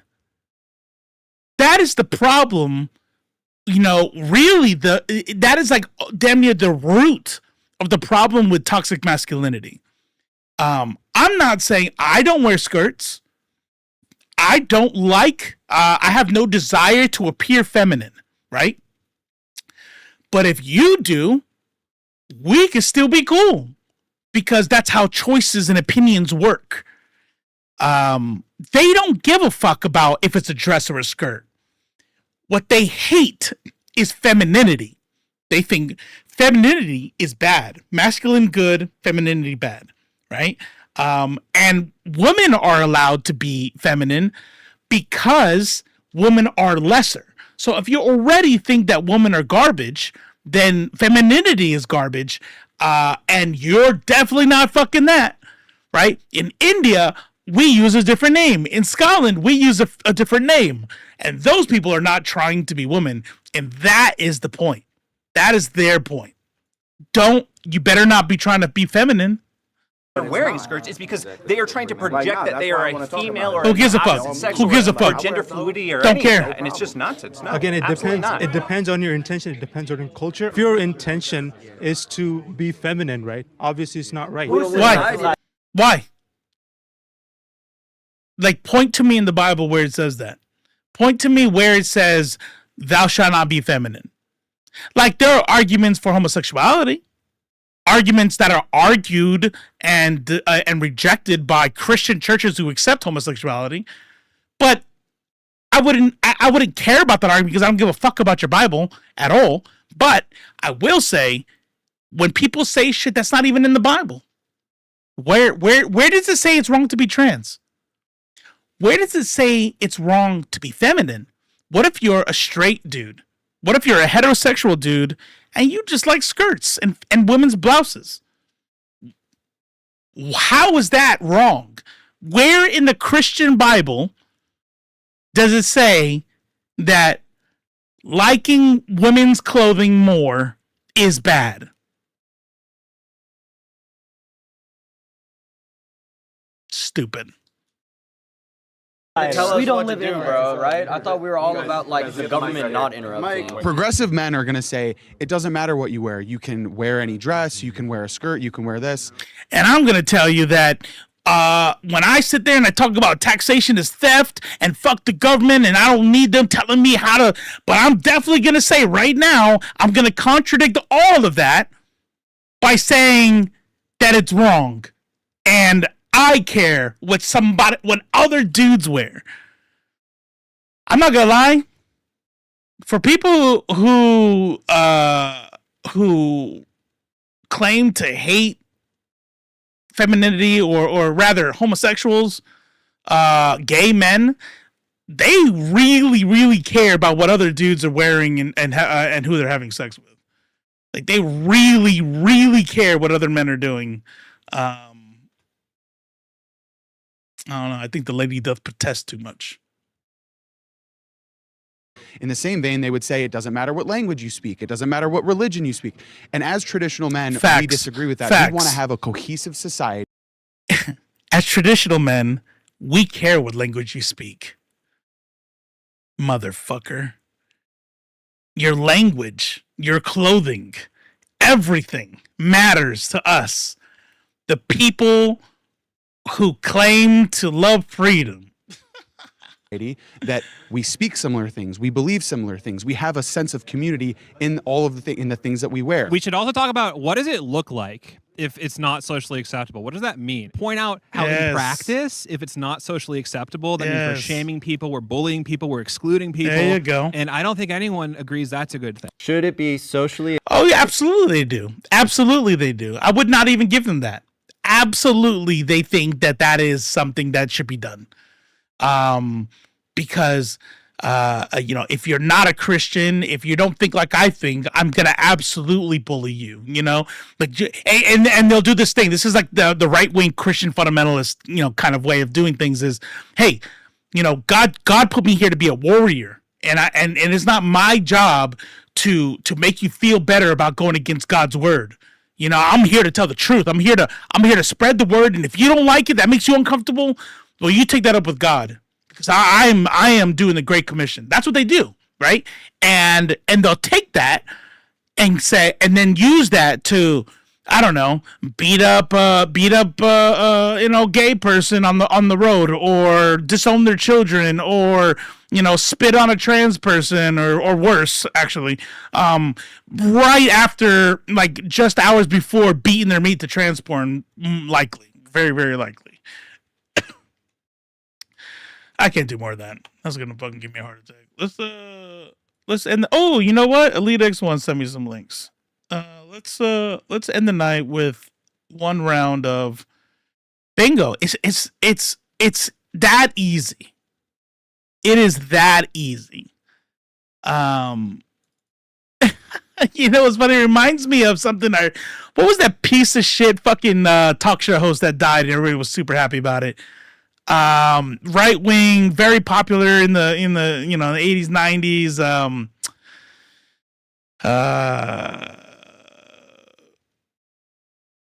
Fuck. Somebody's gonna put it in the chat. There you go. Rush Limbaugh.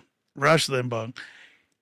That motherfucker is a soundbite from around the 2016 era, before he died, where he goes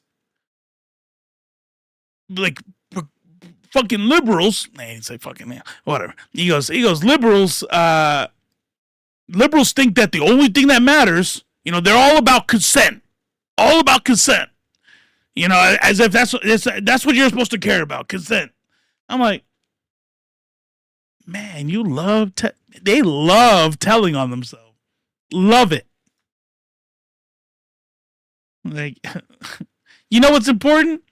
Not consent, but whether or not I am comfortable with your behavior. Please believe that consent is the last thing on any of these dudes' mind on the right. They don't give a fuck about that at all. Elite X1 sent me a good one. Let's see. I'll try. Found it already. Boom. All right, bet. Here we go. We're gonna do one round. We're gonna do one guy, and we're looking for a specific guy. This is the first one up. All right, bet.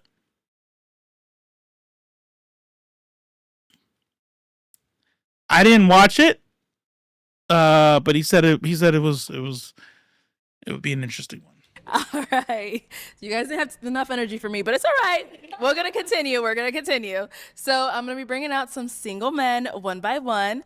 When he comes around this corner, if you like what you see, he's your type to a T, whatever it is, do not pop your balloon. However, if there's anything that you're just really not a fan of, you cannot see yourself dating this guy for whatever reason it may be, go ahead and pop your balloon, and I'll go over to you and see why you ended up popping. Are you guys ready?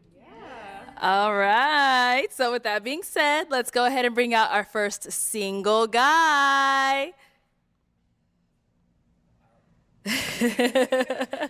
Welcome in. What's your name? My name is Trey, and I'm 27. All right. Trey, what do you do?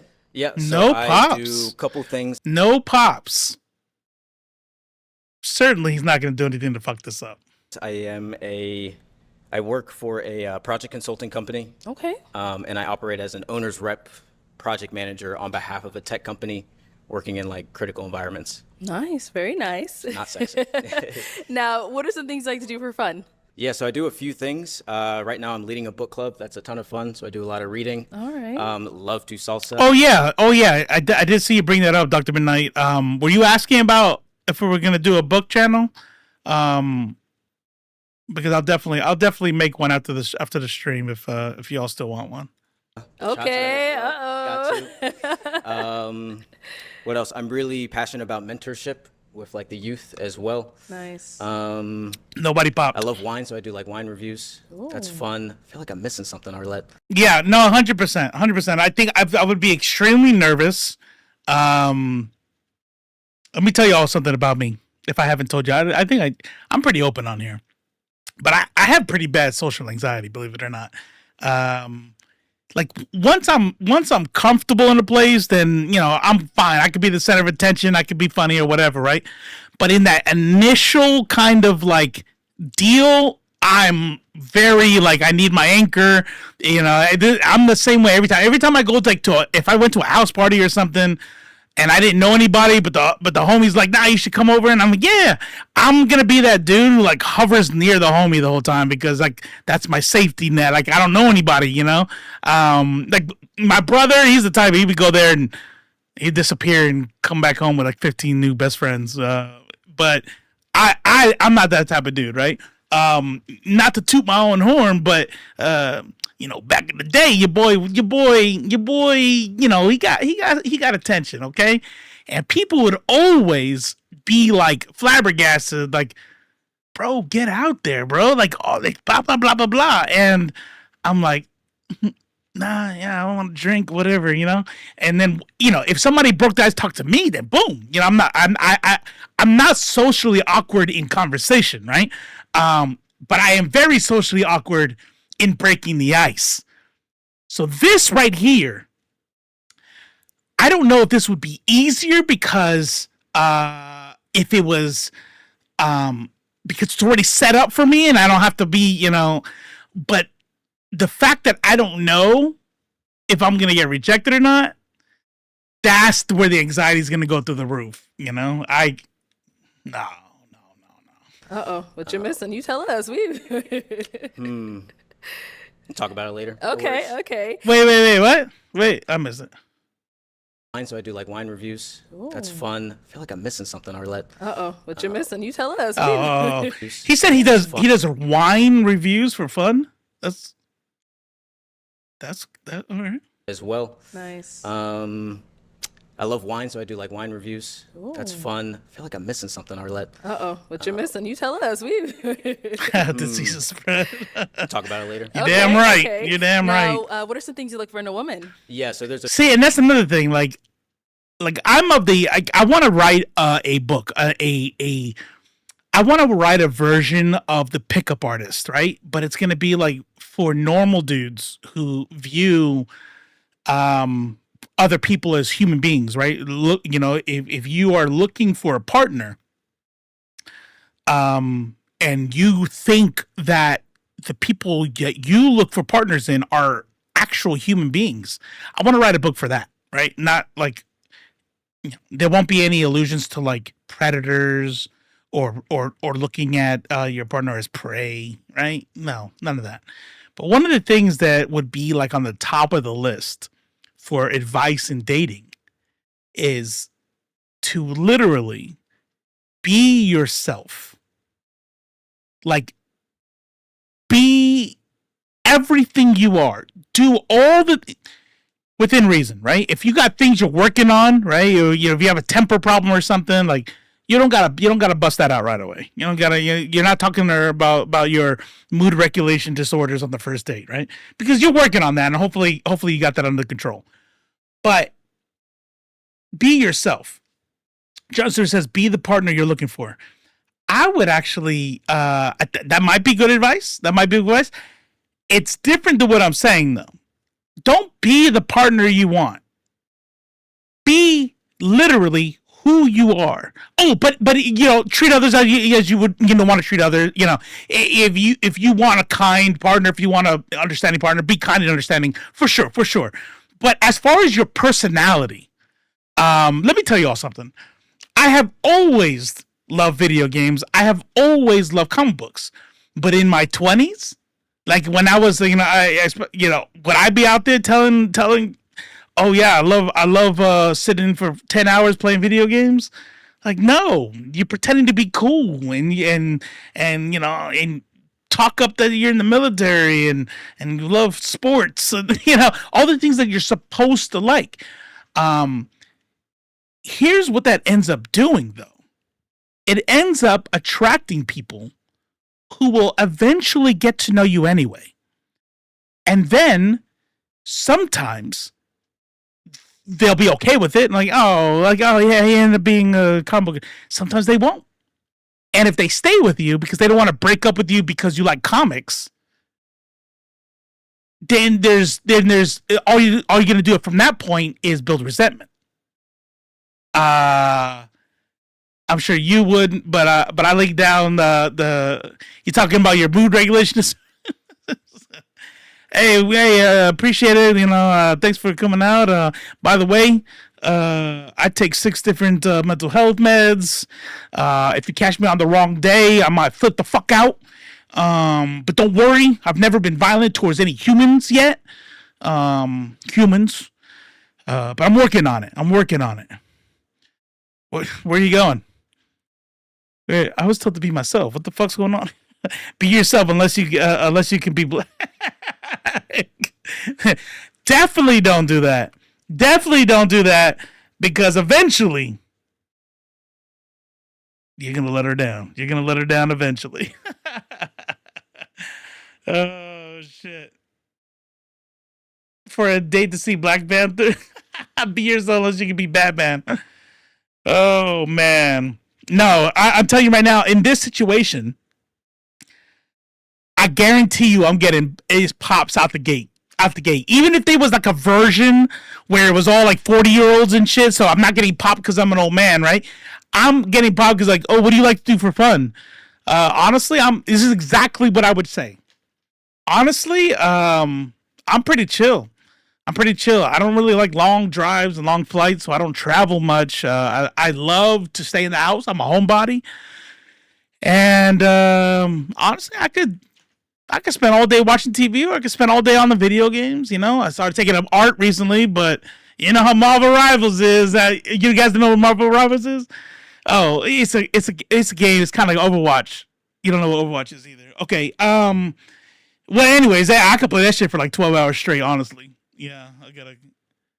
Oh, everybody's pop. Okay, yeah, it's fine. Yeah, let's go down the line. Nah, I'm good. I'm pretty sure I know why. We don't have to go down the line. I'll catch you all later. A few things. Number one. Exactly. But here's the thing, Screwface. This is not a joke. This is fucking for real. This is why I tell people. And I was a dumbass. I mean, really it worked out, right? Because I was a dumbass up until about my mid-40s, and that's when I met Maneater. And why aren't you married? I mean, why aren't you married anymore? What happened? Why are you divorced? I cheated on her. I was unfaithful. That's why. Not, sometimes it doesn't work out and we grew apart and I went on deployments a lot. Nope. I was unfaithful. I had a date. I say, hey, I can't do a second date with you. I understand. I'm not trying to fucking deal with that, later. But, I had to like commit to her, like, no, that's not me anymore. And I had to hit rock bottom, and I've definitely do not do that anymore. But she knew I was a video game nerd. She knew that at 34 years old, when I met her, I was still deep in the video games. And you know what Maneater said with her bad so? Maneater said, me too. I used to spend like 12 hours a day playing Skyrim. And I'm like, what have I been doing this whole time? I promise you that if you just say what you like, yeah, then I pop. Imagine. That would be some shit you would see on this show too. That would be some shit you would see. Hey, how you doing? Blah blah blah. What do you like to do for fun? Oh, I honestly, the only thing I like is video games. Yeah, I play video games, day and night video games every day of the week. Video games. And then like there's like one girl who doesn't pop, and so everybody pops on that dude, right? And then one girl says, hey, let's go over here. You only got one balloon left. Oh, that's because I'm a gamer too, and I game. And then before she even finishes, says, "Pop! I ain't trying to get no fake gamer." Oh man! It's almost to have a partner spouse is about finding compatibility. It took me years to realize that. You know what's funny is that it's so like a brain dead, no duh thing. But for some reason, so many of us don't really realize it. And I'm telling you, I blame the media. I blame TV. I blame the social conditioning of putting on your, what did our parents say? Like, open the door for them, do this, but it's all an act that you know damn well is not going to keep up. You know what I mean? Now, me and Maneater, we're going on a special date or it's our anniversary. I run over to her side, I open her door, right? But she knows that's a performance. That's not something I do every day, and she knows that. It's just, we are literally taught from little, don't be yourself. Don't be yourself. Be whatever version in your mind you think is what you think they want to hear. And don't worry. I'm sure it'll have nothing to do with why your relationship falls apart later. Because you both fell in love with versions of the other person that wasn't actually them. I absolutely look. All right, we're gonna start this thing, but you guys are learning a lot about me today. This is some TMI night. I don't fuck around with this. I don't give a fuck. I don't give a shit. If we've been together 5 years, 50 years, you close that goddamn door. All right? I don't want to smell your shit. I love you. I'm comfortable with you. I would wipe your butt if I had to because of surgery or whatever. And I have. But unless it's some medical necessity, keep that fucking door closed. I'm not trying to talk to you while you're on it. And I don't like being talked to when I'm on it. I can't do that. I'm not doing it. No. I think it's obviously taking shit stinks, right? But for some people, like, yeah, okay, take shit. Now, I'm like extra sensitive to smell sometimes. And I'll be oh, no, put a fan on. Flush that shit. Oh, yeah, I do everything. I mean, shit. If you're talking to me on Discord or something, there is a 33% chance I'm taking a shit while talking to you. Just being somewhat faith-based. I'm not looking for you guys to be saints by no means. I'm not perfect, but even just a mustard seed of faith is enough. This guy's quoting the Bible, talking about a mustard seed. He's like, okay. I need y'all. Okay, so we had a queer version last week. That's in the lineup. That's in the rotation. I know some of y'all are Christians, so I try to calm down a little bit. But there's gotta be like an atheist version of this. There's gotta be. Because you notice how none of them pop their balloons? I feel like there's a say, are you a Christian? Because we only put Christians on this show. You better be a God-fearing person if you're on this show. 2, chemistry, compatibility. Like, listen, if we're not vibing, pop the balloon. Absolutely. All right. Oh, there you go. Okay, I like that. You guys saw what happened there? I like that. Okay. Chemistry, if you're not vibing, just let it go. She said, pop, I'm not feeling you, homie. Oh, I had a similar something to do with my partner. They were often wanting to converse while I was on the toilet. I hate it. Yeah. It was really important then that we communicate all the times. We found a compromise that worked for us. We both just started to shit on the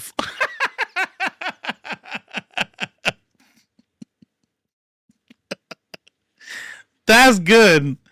That's good. Buried the punchline all the way. That's really good. God damn, I might make that into a short. Somebody clip that. I keep a candle in the bathroom just in case something died in my digestive system. That's the newest version. Yeah. Where do they shoot this? I have no idea, actually. I have no idea. Somebody lived in LA and I remember they popped because they said it was too far. I don't know. You got to be able to compliment me and I have to be able to compliment you. Straight up. Okay. 3, I want someone who's like a nurturer. Maybe a better way of saying it is someone who has like motherly instincts. I'm still laughing at that. I want to be a father one day. I want to have a lot of kids. Yeah, get rid of it. Okay.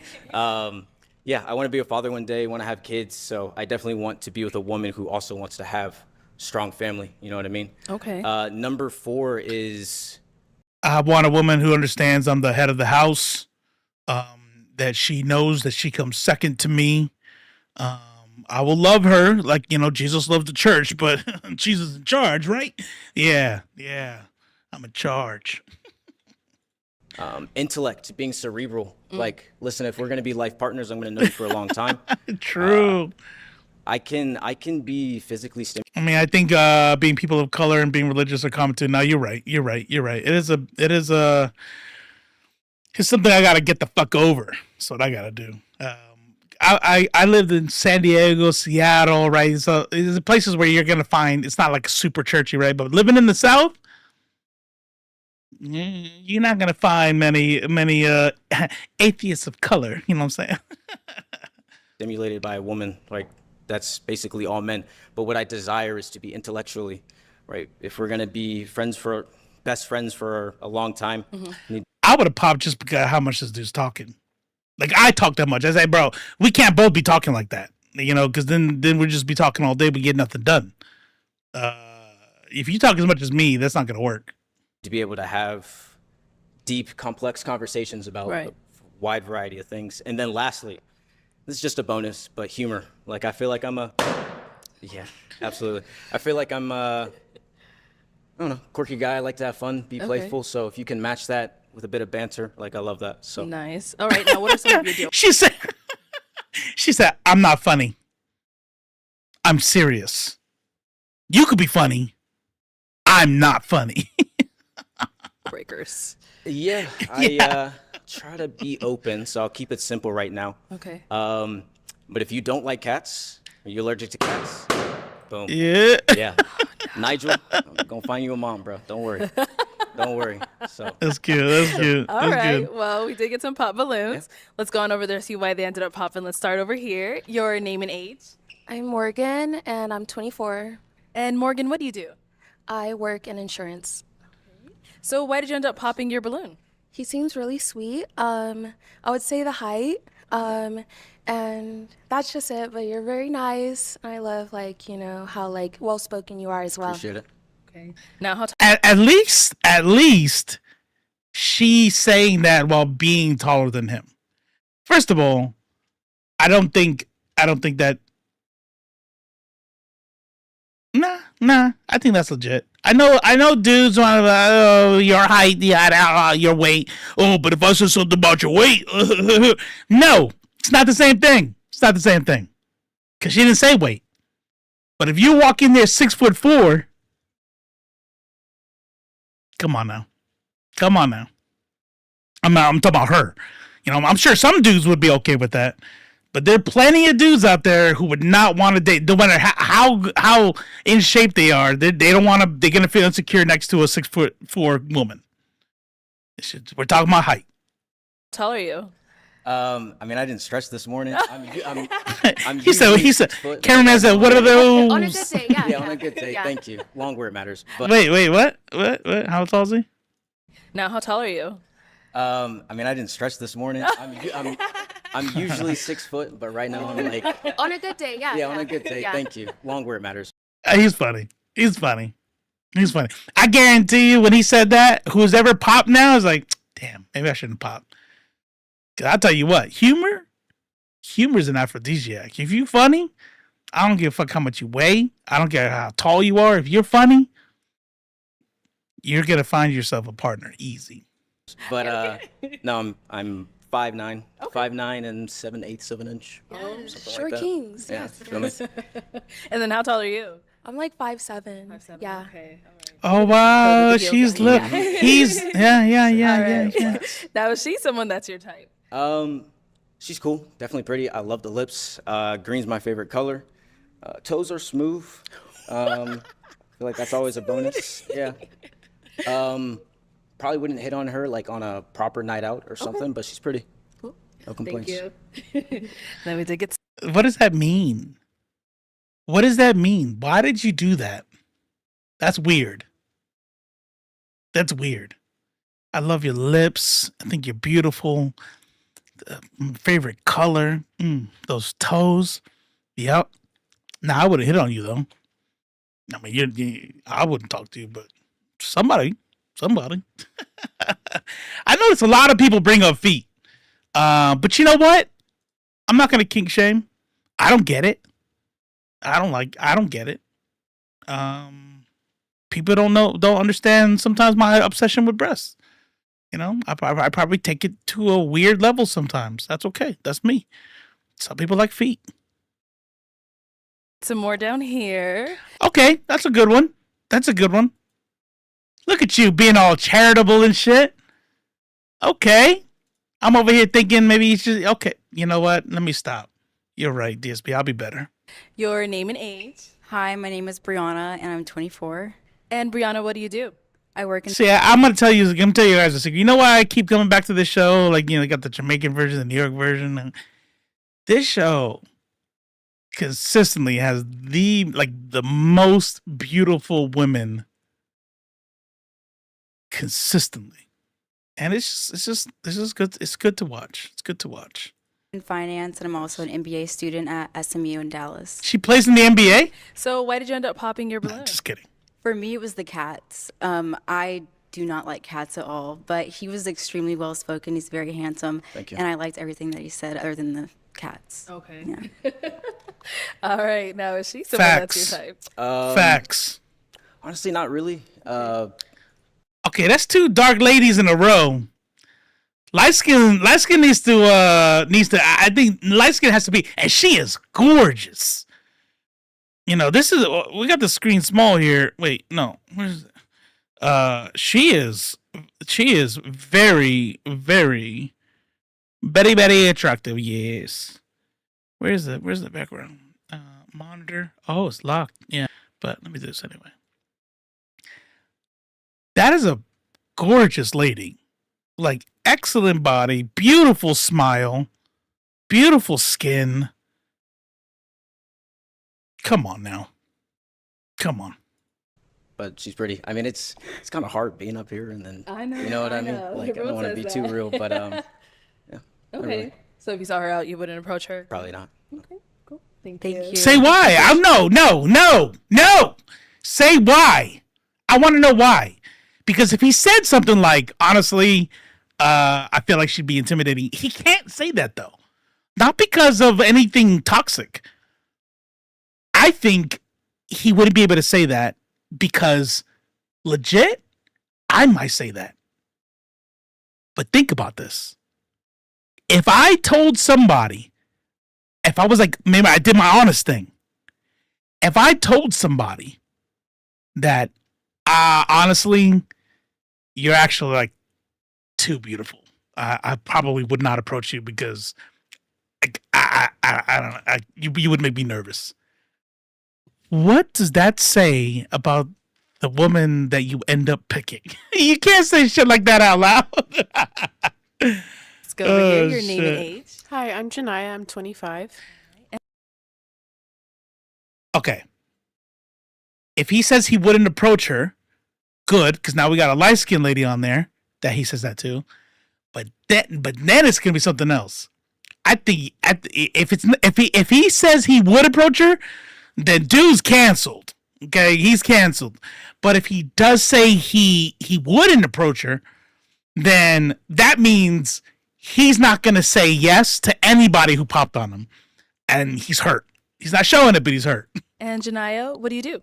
So I am a coach for business, teaching women how to make passive income. Awesome. Mm-hmm. Okay. And why'd you end up popping your balloon? I'm actually allergic to cats. Yeah, fair enough. Yeah, but other than that, that's, you know. Okay. I approach you because you're medium. You like flare up, you it like Everything. Uh-oh. Yeah, eyes get big. No. Yeah. Okay.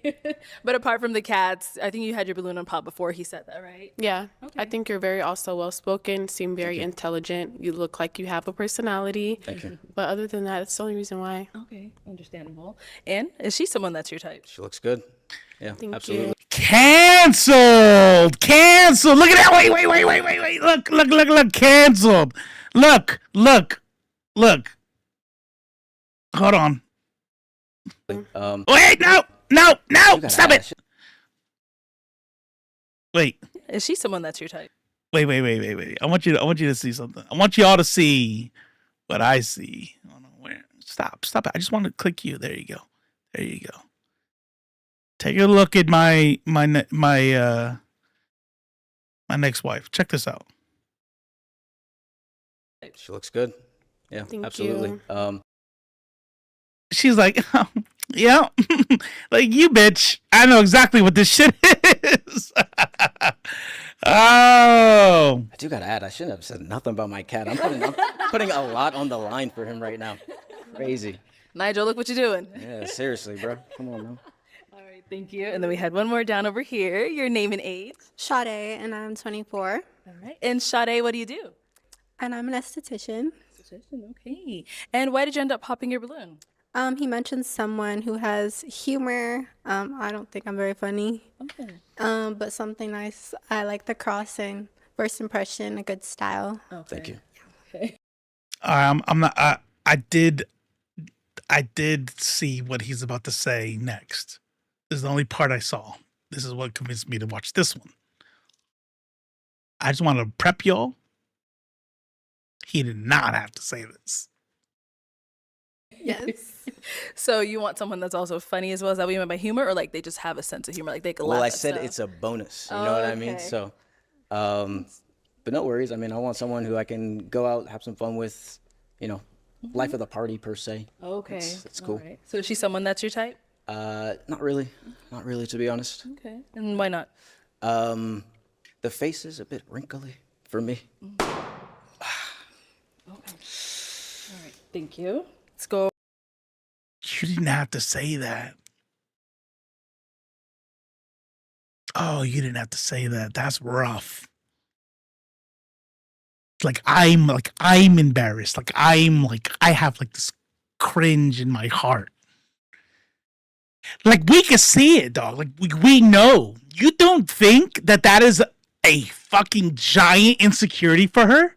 You think she doesn't have a fucking mirror? That's genetics, bro. That's just genetics. You did not have to. Yeah, you had to.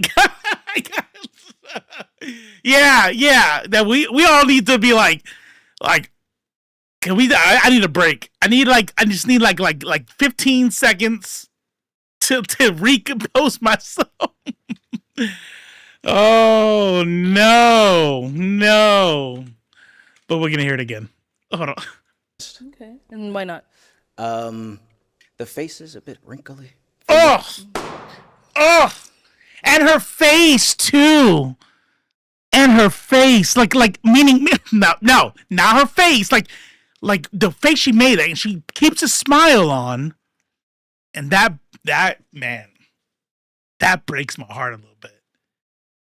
That hurts. That hurts to see her face like that, because she has to I'm not gonna take it personally.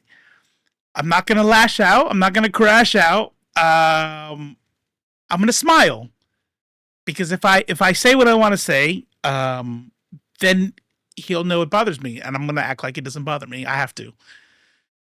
Oh my god, this is brain rot for the brain rot. Yeah, shit, dude. All right. Thank you. Yeah, 100%. That's it right there.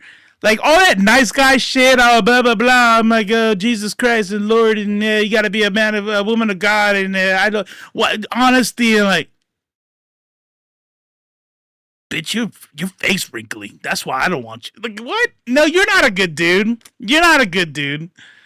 That is not something a good dude would say. Like that is. Do you not have house training? That's fucking weird. Let's go over here. Let's get your. I feel so bad for her. Like just the way that she's like looking, she has to just stand there. All right, thank you. Let's go over here. Ugh. Let's get your name and age. That's Hi, rough. my name's Hodger. I'm 25 years old. Man. Hodger, what do you do? I'm a nail technician. I can't. And why did you end up popping your balloon? I can't. I know that we're honest on this show, but I do feel like there's a little bit of Thank grace, or maybe you. just like Manners, some fucking common somewhere where you sense. can say things without being maybe incredibly specific about physical features. I mean, if you're comfortable with that, then that's definitely okay, but I just wouldn't prefer that in a man myself. I always feel like in a society where maybe Especially someone you don't know. Like if you want to make an argument for being able to say that to your partner, right? If you want to, like, hey, this is my wife, you know, or something. And even then, bro, people have fucking feelings, even though you could be with them years. But there is a certain level of you know, I want my wife to know. I'm not know. I want my wife to be able to tell me, babe, that shirt doesn't fit you anymore. Maybe I think I look good in it. Maybe I think I look buff. And really, really, I look like a fucking can of biscuits about to pop, right? Like, I want them, but I want my wife to tell me that. I don't need some random some lady on the street. I'm like telling me that shit, you know? Like, get the fuck out of here. Like things are normal, like this show, like saying things about somebody's physical feature. I think other people might feel comfortable. If you prioritize kindness, then that's still always gonna come first, and that's a first for me. So, but you are super handsome. I love your fit. I love the neutrals. I literally stayed up until that moment too. I think you're super cool and great, but it was just that comment. I just can't. You know. Yeah, fair enough. Okay. No, she's someone that's your type. Yeah, I mean, she looks cool. Are you East African? Yeah, I'm Sudanese actually. What are you? How do you guys all know? Black. Oh, that's crazy. No, that's great. Oh, dang. How do you guys all know? That's crazy. No, that's great. How do you guys all know? Because I thought she said, how do you guys not know? When he said, what are you? I was about to say, oh, she's dumb, but she's not dumb. Okay. But how do you not? It's your brown. Do East Africans not know they got a different brown? Like, I love when people say, especially white people, when white people go, bro, when I tan, I can get as dark as you. I'm like, bro, you look like a perfectly toasted piece of toast. Like you got this weird yellow brown thing going. No, you wouldn't be the same kind of brown as me.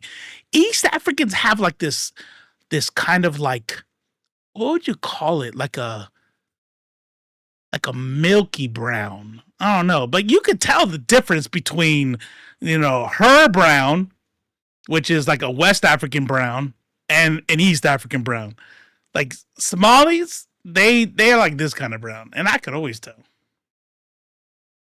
It's like a very distinct facial feature, yeah. Yeah, thank you, I appreciate it. I do want to add, though, I feel like it's probably good that you did Facts. pop, because I feel like for me, I'm very forward, direct. Yeah. Sometimes I can be a bit too sincere, you know, sometimes too honest, but.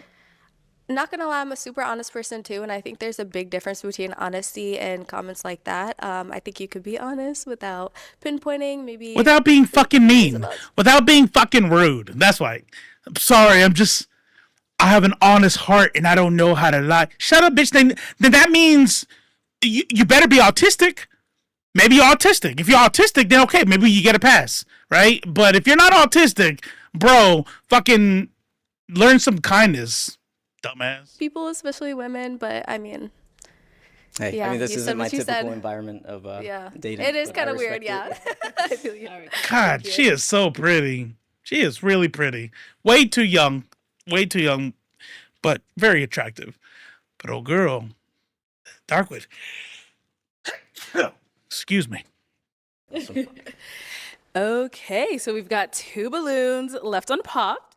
Go ahead and ask these 2 remaining ladies a question. Yeah, so I did have a few questions, but down to 2, so gonna have to make it good. Yes.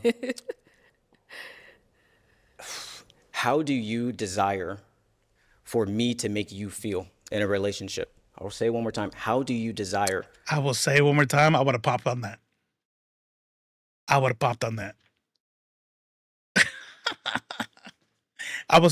be. What are you, a fucking game show host? Pop, you talk annoying.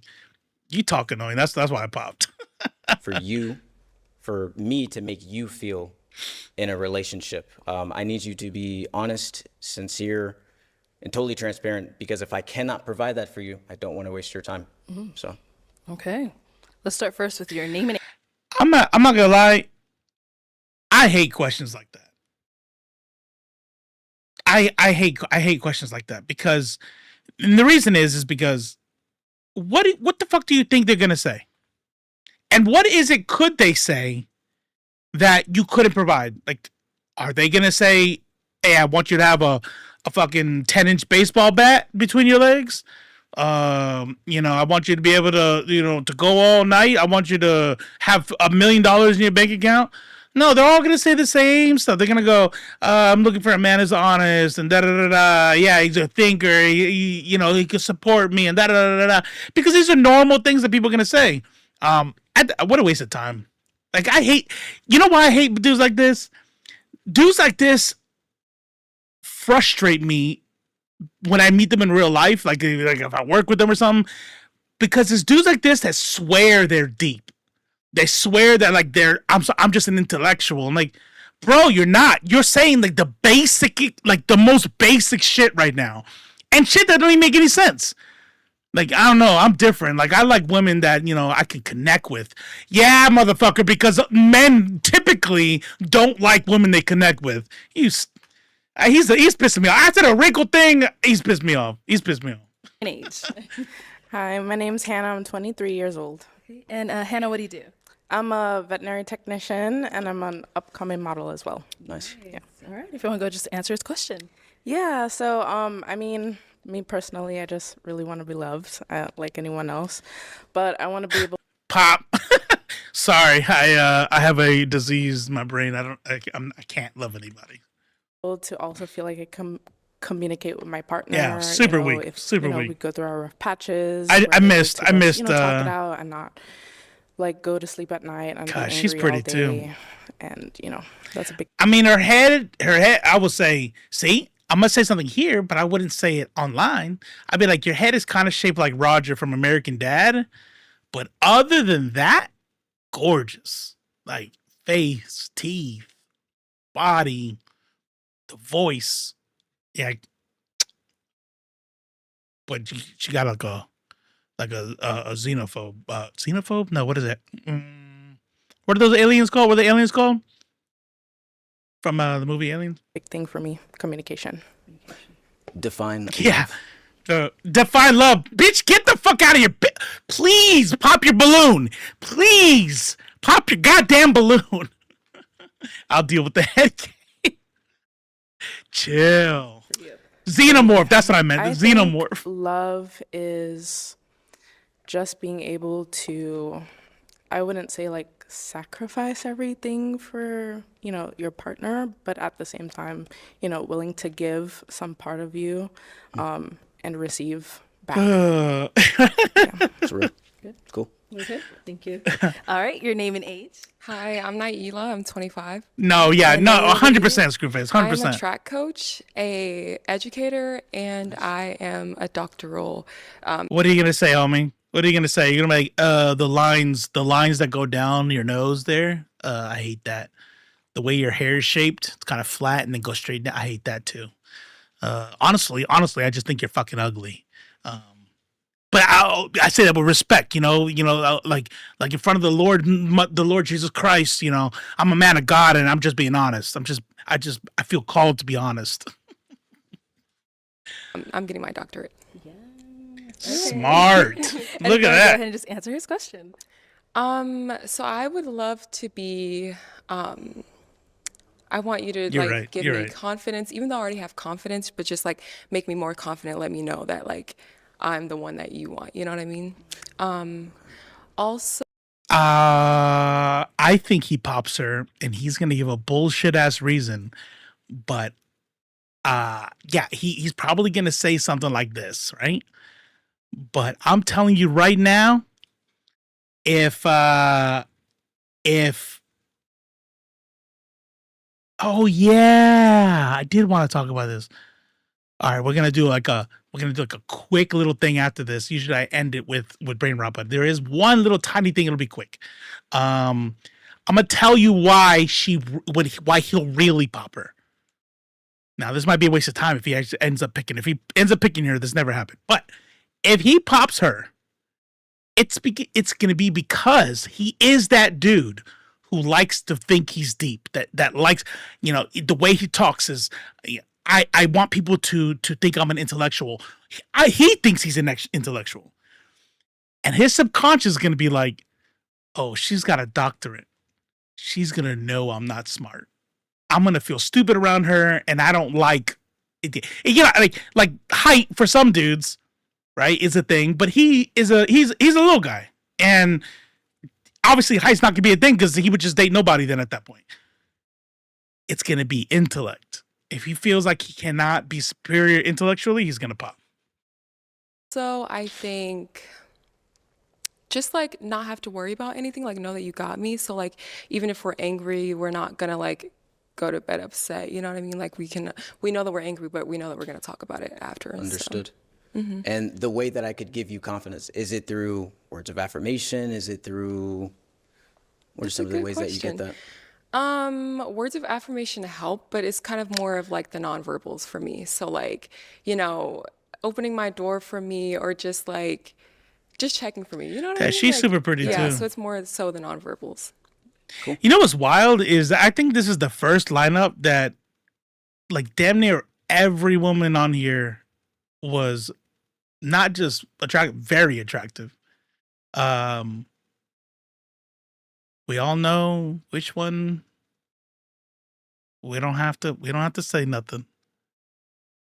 But the rest of the lineup, that's wild.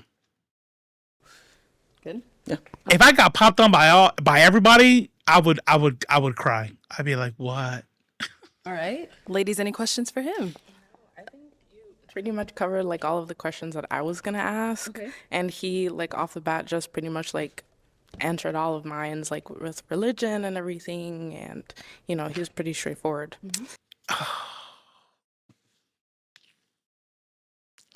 He's gonna get to go home with probably one of the most beautiful women in this lineup, and that's so damn. Okay. I'm being a hater. I'm being a hater. So I know like nobody's perfect, but what is something that you want to improve on? I'd say my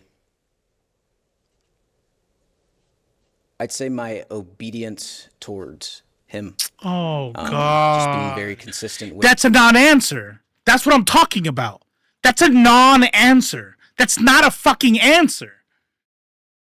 Like my obedience towards him. In what department, dumbass? Do you know how many fucking rules there are?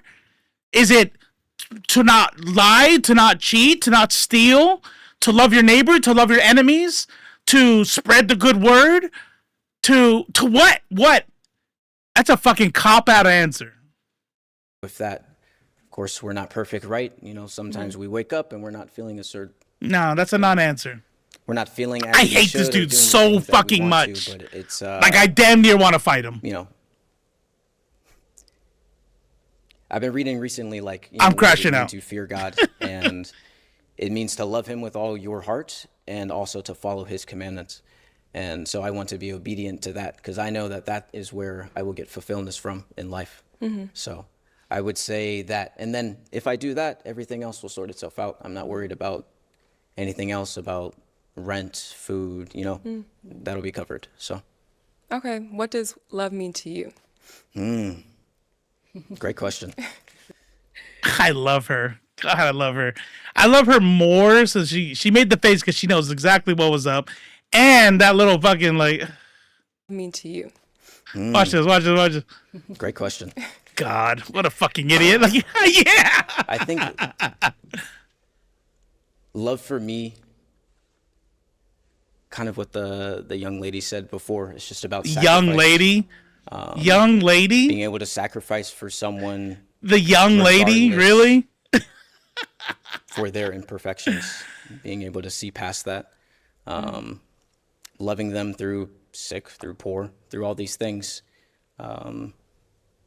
It's not about just physical or emotional, spiritual. Does he not have an original thought in his head? Is everything from a Christian self-help book? But just in general, I think he's just memorized Christian self-help books. We'll be right back. Okay, why'd you end up popping your balloon? He seems like a genuinely nice guy, straightforward with everything.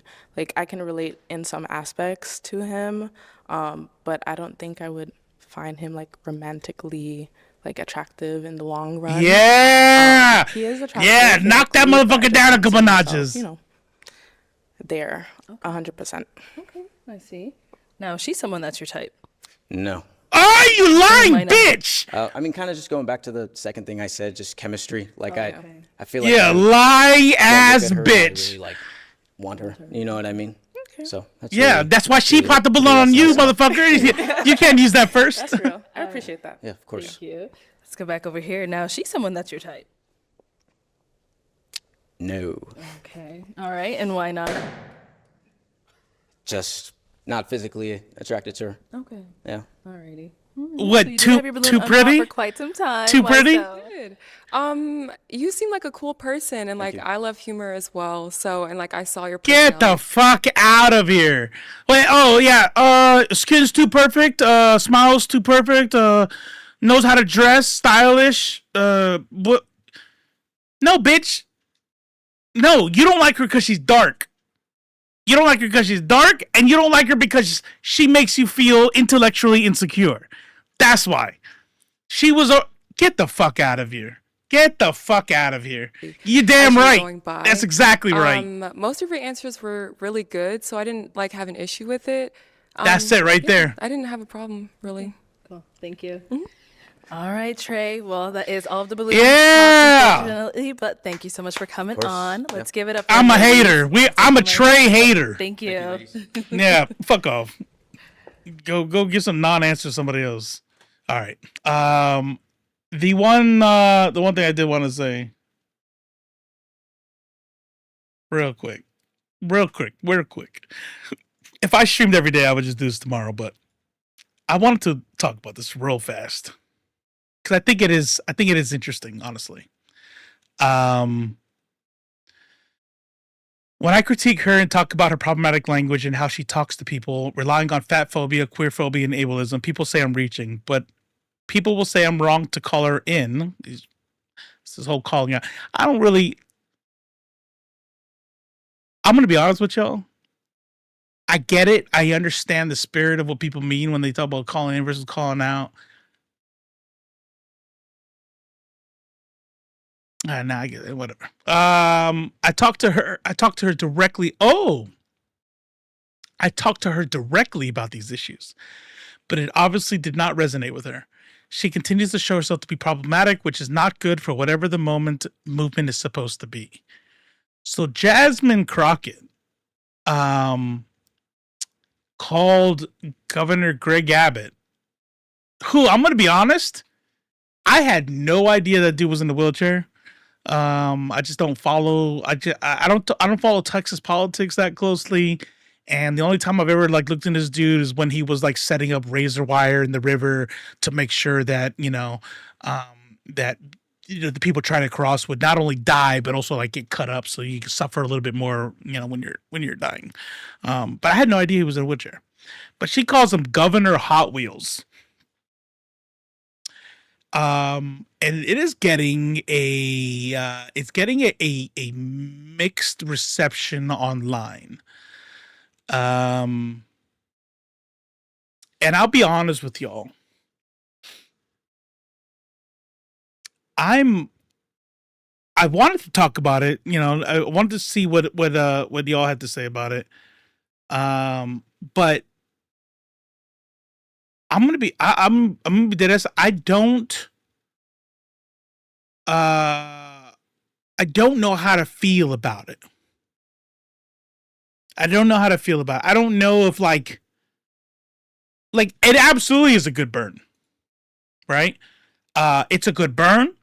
I don't give a fuck if Greg Abbott is upset about it.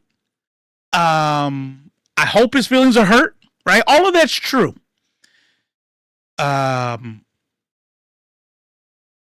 somebody told me something one time that really stuck with me. And, sometimes I have an opinion about things, but I'm not afraid to change them. I'll change them on a dime. Like somebody can say something in chat and I'll be in the middle of making a point and I'll stop in the middle of my point and go, I've changed my mind. That's actually, never mind. I don't care. I know a lot of content creators won't do that because I look at some content creators and they really value the fact that people are coming to them for information. And that's not really the vibe I want to give. Like, I don't know everything, and I will change my mind. And somebody did that for me. And what they said was, remember that the person you're insulting doesn't give a fuck about your opinion. But the ally next to you, the person on your team that matches that description, is going to be the one you hurt. And I'm like, I sat there with that. Because up until that point, I always thought in my mind, like, if you look into why he's in a chair and what he's done afterwards, he's a complete piece of shit. I thought a tree fell on him. His website said a tree fell on him while he was jogging in like the 80s or something. And what he's done afterwards, yeah, 100%. But kind of what you're talking about here is like, that's how I was looking at it. And you're never gonna get me to give a fuck about what they think. You're never gonna get me to care what they feel. I don't give a fuck about that. You know, I'm not one of those like ultra pacifists to be like, oh, you know, you shouldn't want to hurt other human beings. Fuck you. I'll set you on fire, bitch, if you're a Nazi. I don't give a fuck about you, you know? And so when people were like, oh, you know, you don't have to stoop to the level. I will stoop to the level. I will go lower. I don't give a fuck. And then what I said, and then that was told to me. And I was like, oh, damn. I was like, damn, that's kind of true. So I take that. And I tried to like apply that to everything. Now I look at this. She was all within her right to say what she said. The people upset are just a bunch of hypocrites. And 9 times out of 10, they have said worse. If I saw Abbott, I'd take everything he means and not drop kick his ass out of that chair. He's a racist asshole, so fuck him. All right. So, but again, where I'm going with this has dick to do with Greg Abbott. The reason I struggle with this is because she said Hot Wheels. And because she said Hot Wheels, there's a part of me that's like, okay, so she called them Hot Wheels. All right. Like, obviously, you know, okay. Well, why? It wasn't to be nice, but it's not like what Trump would have said. Trump would have and has said worse. Right? We all know what he did when he made fun of the disabled reporter. But on the other hand, I would say that using him, a piece of shit that we all hate, right? So think about it. Think about the dynamic. Hold on a second. Nah, never mind. Think about the dynamic. There's you. There's the piece of shit, right? There's the piece of shit who we all know is a racist, fascist piece of shit who's a horrible, horrible person. And I'm telling that person, like, oh, Hot Wheels over there, using them being in a wheelchair as the butt of my joke, right? Not in a friendly way, not in a jab, elbowy kind of way, right? Like if one of my friends were in a wheelchair and I called him like, this is my homeboy Hot Wheels, you know, and he laughs and he knows that it's friendly. I'm not telling it to a homie. I'm telling it to the person I fucking hate. I hate his guts. I fucking hate him. We all hate him. And I call that person Hot Wheels. I'm using his wheelchair as a butt of a joke to the person I hate. And now I'm trying to imagine is it realistic for somebody else on your side of the aisle to be in a wheelchair and kind of feel some kind of way and be like, oh, I'm in a wheelchair too, so I mean that's kind of fucked up, but whatever. You know, kind of like when we call people fat fucks, right? Like how many times have we called Trump a fat motherfucker and a fat piece of shit? How many fat people are fucking on the left with us? How do they feel? I'm gonna give you all a very, very low example, a very, very low threat example, right? It was something I remember, not because it hurt me, but I remember it because it made me think about the thing. It made me think about what I'm trying to say right now. Because like, oh yeah, okay, and I didn't give a fuck, but. And I'm not saying that for some like type of like hypermasculinity thing, because nothing hurt my feelings. You definitely could hurt my feelings. This thing didn't, but it did make me. I'm like, this is actually a pretty good example of that. And it was somebody talking about a right-wing fascist dude talking shit on Twitch. I think it might have even been like Hassan or somebody was saying this, and they go, what a fucking loser. Like, what are you, fucking 40? Like, you over here arguing with people on Twitch about shit. And I'm like, oh, yeah, that's kind of me. You know? Like, it's like, he's telling to that person, right? And if that person is a piece of shit, I mean, there's other 40-year-olds that argue with people on Twitch. You see what I'm saying? Like, and yeah, we can say I agree. I said that, right? I said, well, I don't give a fuck. I'll go low with you. That's exactly right, the true hero. I will go low with you. Again, this is not about the interaction between you and the piece of shit. It's outside of that now. There are other people watching. So when you call Trump a fat piece of shit, go eat some more hamburgers, you motherfucker. Every fat person around you on your side is like, damn. That sucks. All right. Bet. You know what I'm saying? Her using his wheelchair as a butt of a joke. No one gives a fuck about hurting him. That's not. You erase that part. Cut that out. It's people in wheelchairs on your side who are like, all right, bet, I guess. That's hilarious. Stupid bitches in a wheelchair. Like, now, if we are supposed to be better people, then you should care about that part. It's one thing if you're punching down on a person or group, but if the person has an audience, then they should have thick skin. Again, I don't give a fuck. I hope he has thin skin. I hope he heard her, and I hope he cried himself to sleep that night. I hope he's reminded that his dick probably don't work. I don't give a fuck about him. When you attack a physical trait instead of problematic behavior, it muddies the water in your stance. It muddies the water in your stance, absolutely, and it hurts people with that same physical trait that's on your side. As a fact, though, I would be making fun of Trump's weight because he's in denial over it. For sure. I'm just saying. I've heard plenty of fat people calling, are they wrong if they are fat too? Or can they say because they speak from experience? I mean, I'm 5'10", 285 pounds. I'm a big boy. I think everybody can make their own decision. Everybody's an adult.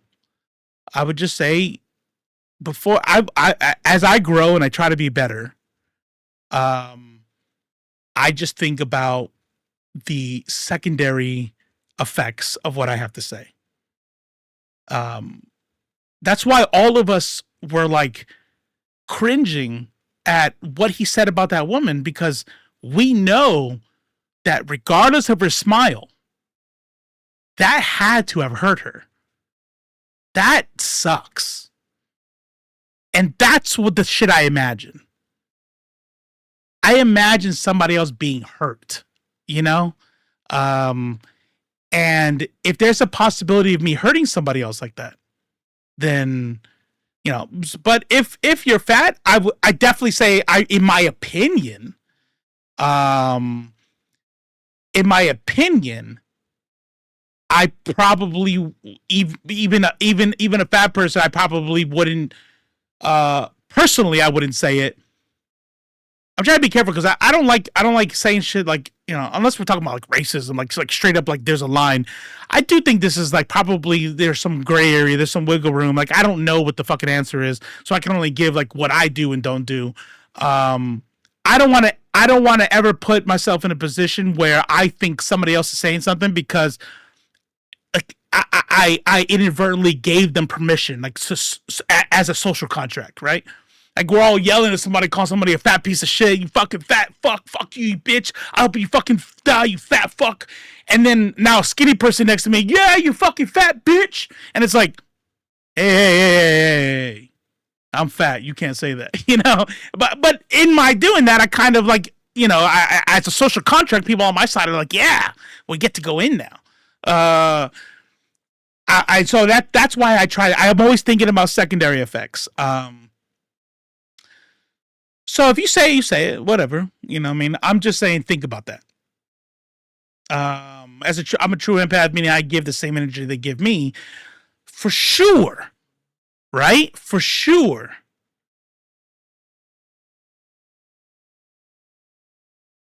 I'm going to give an extreme example here.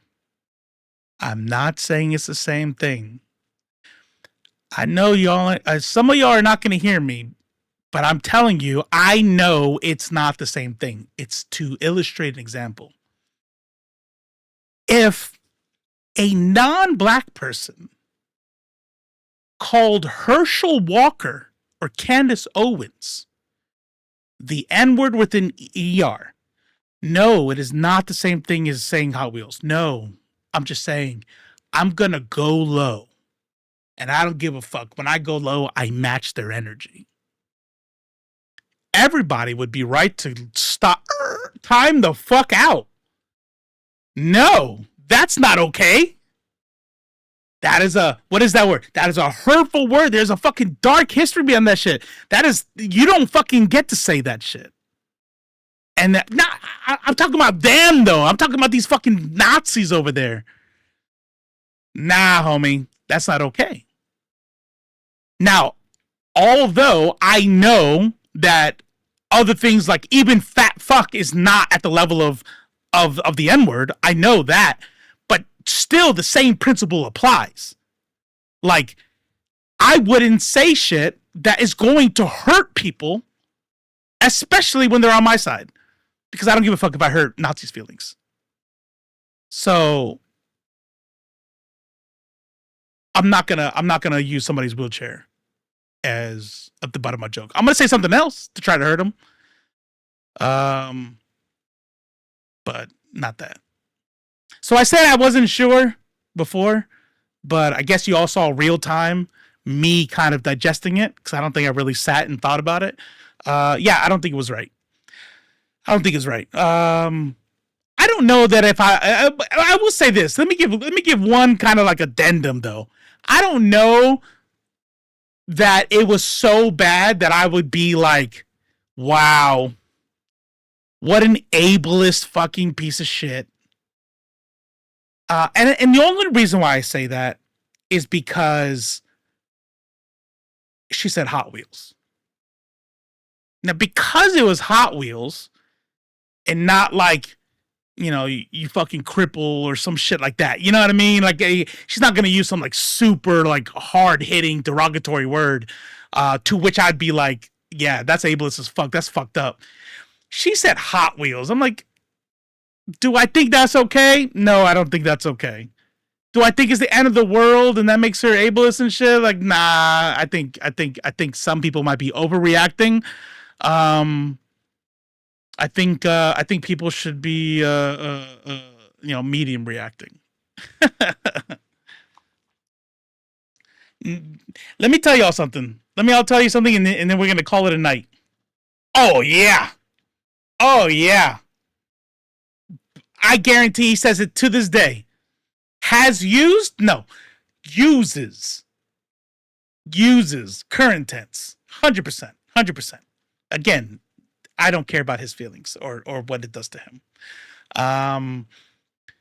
It just feels so personal at times. All right, here's one more, and then we're gonna close. We're gonna close this out. One more thing I'm gonna say, so Maneater can be like, you don't have to tell people like everything, right? You don't. I'm like, I know, but I'm just talking. I bare my soul. There is a reason I think so hard about this stuff. There is a reason I like digest certain things like extra. And typically it's a matter of projection. Meaning it's what I do. So I take lots of meds, right? So I have PTSD from life, but PTSD really like the break was my deployment to Afghanistan. Shit I saw. And with PTSD and anxiety and stuff, there comes mood regulation disorders. Now, the thing I'm about to say is not because of that, but it definitely was exacerbated because I've always been like this even since little, and it's not good. When I get angry, if I'm already losing my temper, like shit enters my head, and the only thing I want to do, I want to use past tense because I definitely don't. I try not to do this. This is why therapy exists, people. If you still are like this, just get therapy. But there was a point where I would say up until recently, maybe like 2-3 years ago or something, that if I were to get angry, if I'm really angry, then the only thing my brain is thinking about is I want to say the meanest, nastiest shit to you. Like shit that I'm gonna take Maneater's advice and I'm not gonna tell you all what the worst shit I've said to people because of me losing my mind at the time. But I've said some really mean shit. I've told somebody like that's good your fucking mom is dead, because she doesn't have to fucking see it, you know what I mean?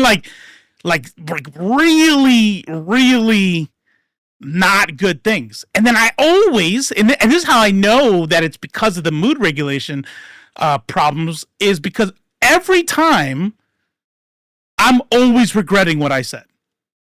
Because it didn't matter if I was dating them or they were my friend. If we got so heated, and I don't mean just like regular mad at each other yelling, I'm talking about shit is like if they weren't my friend, we'd probably be fist fighting, right? If we're at a level that now I have lost my temper, literally, then I'm going to say fucked up shit. And the only reason why I'm going to say it is because I want you to be upset with me. Subconsciously, I just want to hurt you. And there's shit I've been said where I'm like, oh man, why the fuck did I say that? And you're fucking, when the adrenaline drops and shit, you're like, oh man, I really said that. I'm glad their mom died. Why would I say that? You know what I mean? And so I started taking like what I say, I think a lot of it, again, it's projection. And that it became it's kind of like cheating. I'd never cheat on Maneater, not because I love her. I have no desire to cheat on her. But even if that wasn't true, I still wouldn't cheat on her. And that's not me. That second part is not me being a good man. It's not because I have high character. It's because when I went through my first marriage and I was a fucking cheating piece of shit, there was a lot of trauma that came out the backside of that. Like my daughter was old enough to fucking hate me over it, and there was a lot of shit that went down. You know, my ex-wife screaming, crying, the pain in her voice that I had to hear.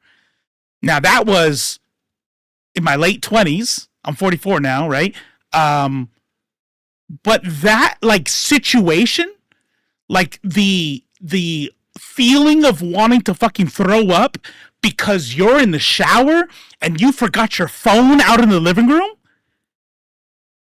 and you're fucking losing your mind trying to get out of the shower super fast because you don't know if they're going to go through your phone or not. And then you walk out of the bathroom and you're trying to be cool, be normal, but you're looking to see if there's a reaction or if they're upset.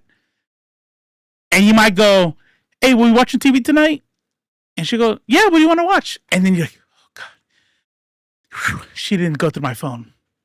And I went through so much of that once we got a divorce when I was 28, I have never cheated on a girl since. Never. I'll break up. I mean, if I want to mess with other people, we're breaking up.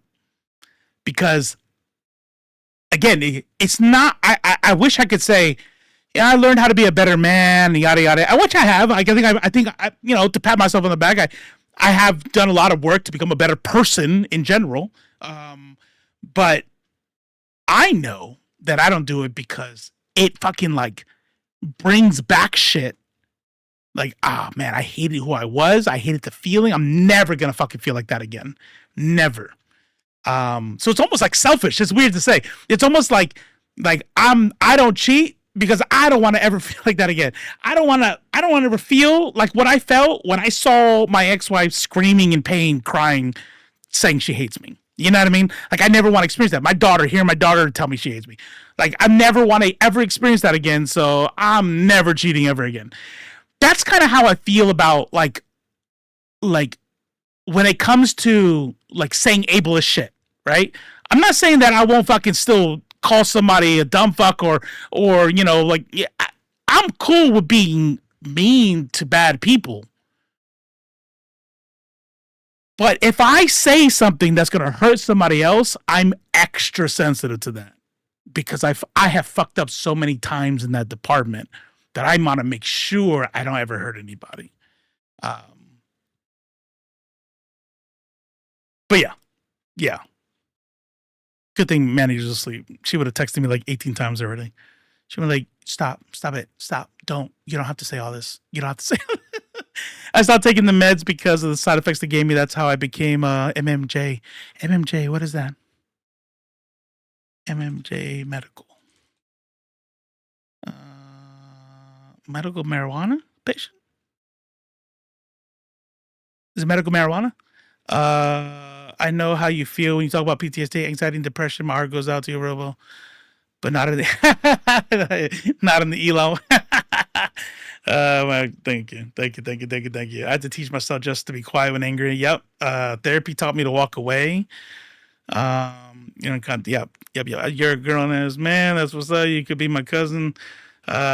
He's through and through a piece of shit.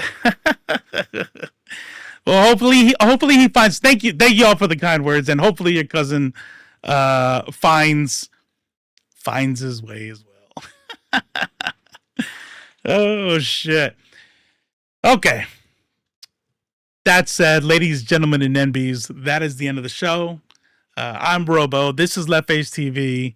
I stream Mondays and Fridays right here on Thursdays over on the channel Blurred Without Fear for nerds of culture, where from a lefty perspective, we talk about comics, video games, everything.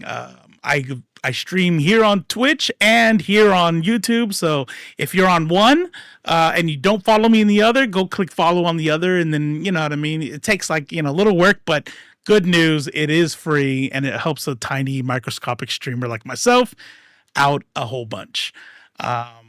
That said, take care of yourselves. We live in trying times. Take care of yourself. Take care of yourself. Take care of yourself. Because you're no good to nobody else if you're sleep deprived and dehydrated. So hydrate, get some sleep, take care of yourself. I'll see you all on Thursday or Friday, whichever one You guys didn't. Love you all. Adios.